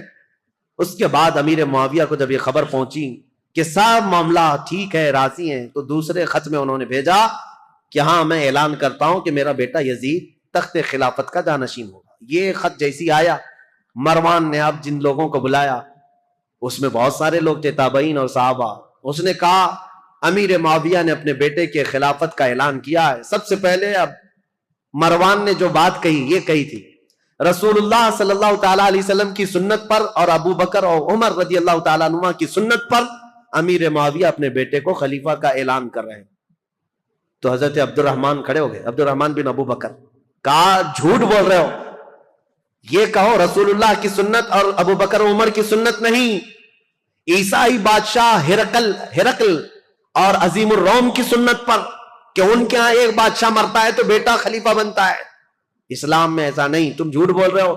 ابو بکر اور عمر کی سنت ہوتی تو ابو بکر نے اپنے بیٹے کو خلیفہ نہیں بنایا، عمر نے اپنے بیٹے کو خلیفہ نہیں بنایا، بلکہ ان خلفاء نے اپنے خاندان کو خلافت سے دور رکھا رضوان اللہ علیہم اجمعین۔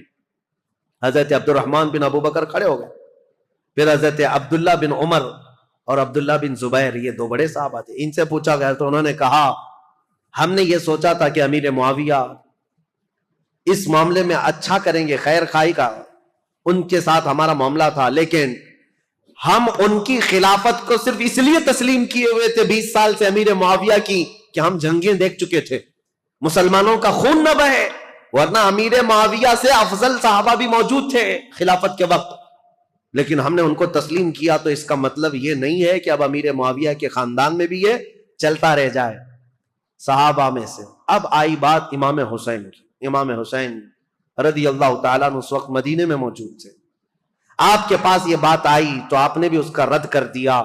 یہ معاملات ابھی چل رہے تھے اور زمانہ تاریخ ہجری کا 60ویں ہجری کو پہنچا تھا، رسول کریم صلی اللہ تعالیٰ علیہ وسلم کی وفات کو 50 سال گزر چکے تھے۔ امیر معاویہ ایک دن بیماری کی حالت میں اس دار فانی کو کوچ کر گئے، انتقال ہو گیا، خلافت کا معاملہ لٹک گیا، اور اس طرح کہ انہوں نے آلریڈی اعلان تو کر دیا تھا، آدھا اعلان، اور سب کو متی نہیں بنا لیے، سب کے ساتھ منظوری نہیں ہوئی، اس لیے خلافت کا معاملہ لٹکا ہوا تھا۔ ظاہر سی بات ہے خلیفہ برحق اس وقت ہوگا جب سارے لوگ ایک ساتھ بیعت کر لیتے۔ بڑے صحابہ مدینے کے، مکہ کے اور حجاز کے بہت سارے صحابہ نے اس کا انکار کیا تھا، کوفہ کے بھی بہت سارے صحابہ جو موجود تھے انہوں نے انکار کیا تھا کہ یہ وصیت نہیں مانی جائے گی، مسلمانوں کے معاملات مسلمانوں کے ہاتھ میں رکھے جائیں، وہ جسے چاہیں منتخب کریں۔ ان معاملات پر آ کر اب تاریخ رک گئی ہے۔ اب یہاں سے امیر معاویہ کے انتقال کے بعد جو اصل مسئلے شروع ہوتے ہیں، دوسرے دن یزید کو بیٹھنا ہے اور پھر وہ کربلا کی داستان شروع ہوتی ہے۔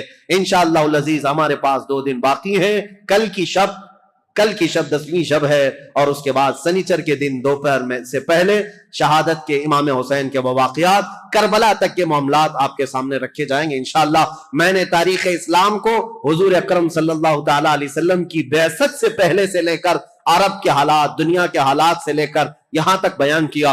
صدیق اکبر کا زمانہ، فاروق اعظم کا زمانہ، عثمان بن عفان کا زمانہ، حیدر کرار کا زمانہ رضی اللہ عنہم اجمعین، امام حسن مجتبی، اور ان کے بعد امیر معاویہ کی 20 سالہ خلافت کا دور۔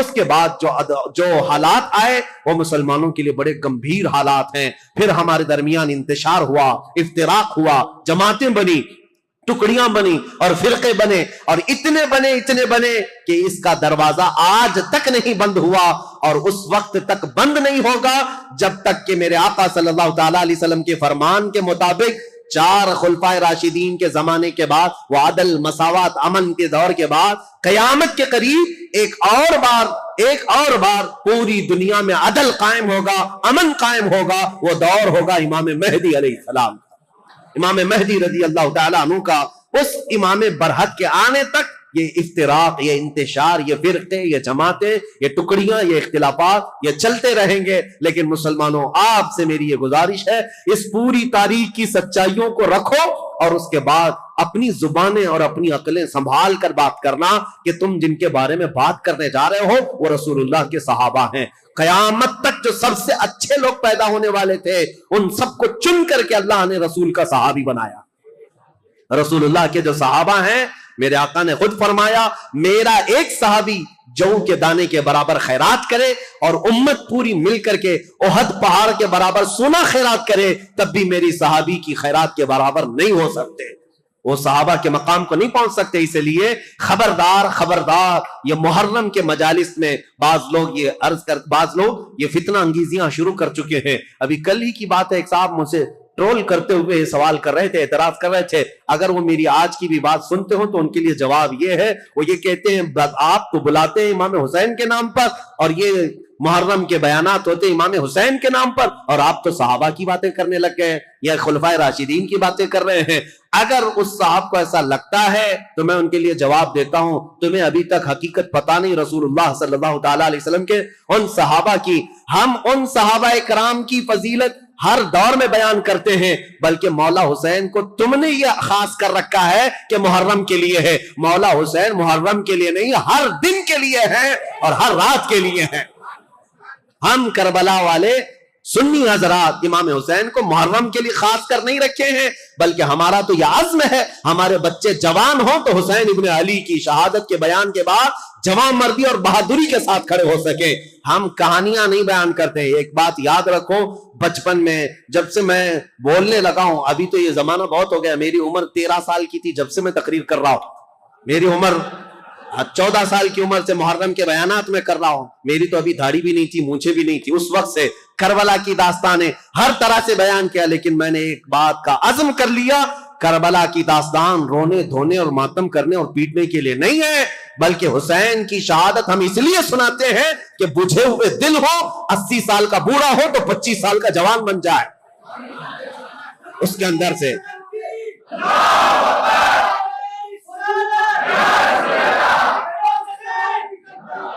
میرے عزیزوں, یہ ہے عزیزان گرامی وقار, مولا حسین ابن علی رضی اللہ تعالیٰ عنہ کا ذکر پاک ہم اس لیے کرتے ہیں کہ بزدلی ختم ہو جائے, ڈر ختم ہو جائے.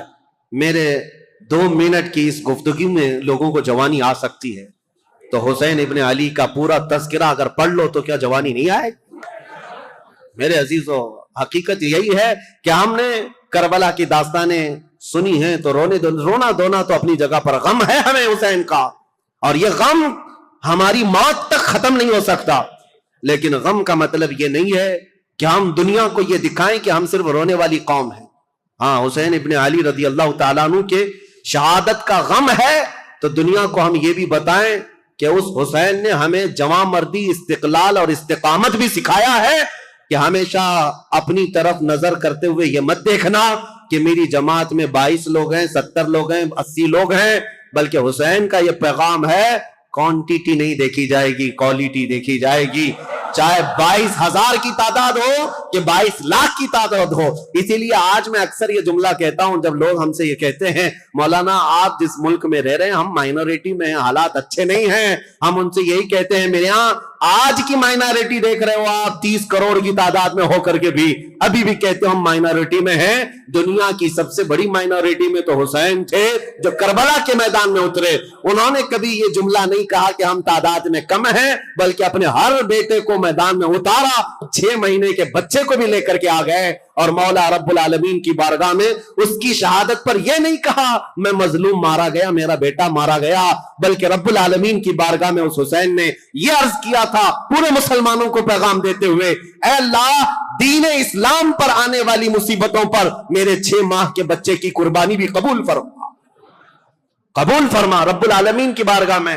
اسی لیے عزیزان گرامی وقار، ہماری اب یہ جو کربلا کی تاریخ شروع ہوتی ہے وہ امیر معاویہ کے انتقال کے بعد اب ملک شام کے جو حالات بدلے، دمشق کے حالات بدلے، کوفہ کے حالات بدلے، مدینہ طیبہ کے حالات بدلے، یہاں عبداللہ بن زبیر مکہ میں تھے، عبداللہ بن عمر مدینہ میں تھے، ان سب صحابہ کے درمیان جو ایک کشمکش چل رہی تھی، اب اگلا دور کس کا ہوگا، اب کیسے ہوگا، ان حالات میں جو حالات برے ہوئے صحابہ کے ساتھ، اب وہ تاریخ کی کڑوی باتیں بھی کل ہمیں سننے کے لیے جگر رکھنا ہے۔ اللہ کریم ہماری تاریخ کی سچائیوں میں آنے والے جو برے واقعات ہیں ان سے قوم مسلم کو عبرت لینے کی توفیق عطا فرمائے۔ رب العالمین ہمیں ہر یزیدی فتنے سے محفوظ فرمائے۔ جنہوں نے اسلام کی بیخ کنی جڑ اکھاڑنے کی سازشیں کی ہیں، رب العالمین ان کی تمام نسلوں کو ختم فرمائے۔ جو اسلام اور بانی اسلام کی طرف انگلی اٹھائے، رب العالمین تو اس ظالم گستاخ کو کیفر کردار تک پہنچا، اور مولا کریم اسلام کے اس کھیتی کو، اس باغیچے کو خزاں پہنچنے سے اس کو لہلہاتا ہوا سرسبز و شاداب فرما دے۔ آج زمانے کو پھر سے ہے ضرورت حسین کی، اور ہر دور میں جو یزیدی فتنہ آتا ہے اس دور کو ختم کرنے کے لیے مولا تیری بارگاہ میں اس محرم کے مجالس میں ہم یہ دعا کرتے ہیں، ہمارے مجمع میں، ہمارے جلسوں میں، ہمارے محلے میں اب فاطمہ کا بیٹا حسین تو نہیں آ سکتا، مولا حسین کی چھاؤں میں پلنے والا کوئی جوان قائد ہمیں عطا فرما، غلام حسین عطا فرما، جو صلاح الدین کا بازو لے کر آئے، جو خالد بن ولید کی تلوار لے کر آئے، جو شہاب الدین کا حوصلہ لے کر آئے، جو اورنگزیب کی دانائی لے کر کے آئے۔ رب العالمین ہم سب مسلمانوں کو کھوئی ہوئی عزت اور وقار عطا فرما۔ وآخر دعوانا الحمدللہ۔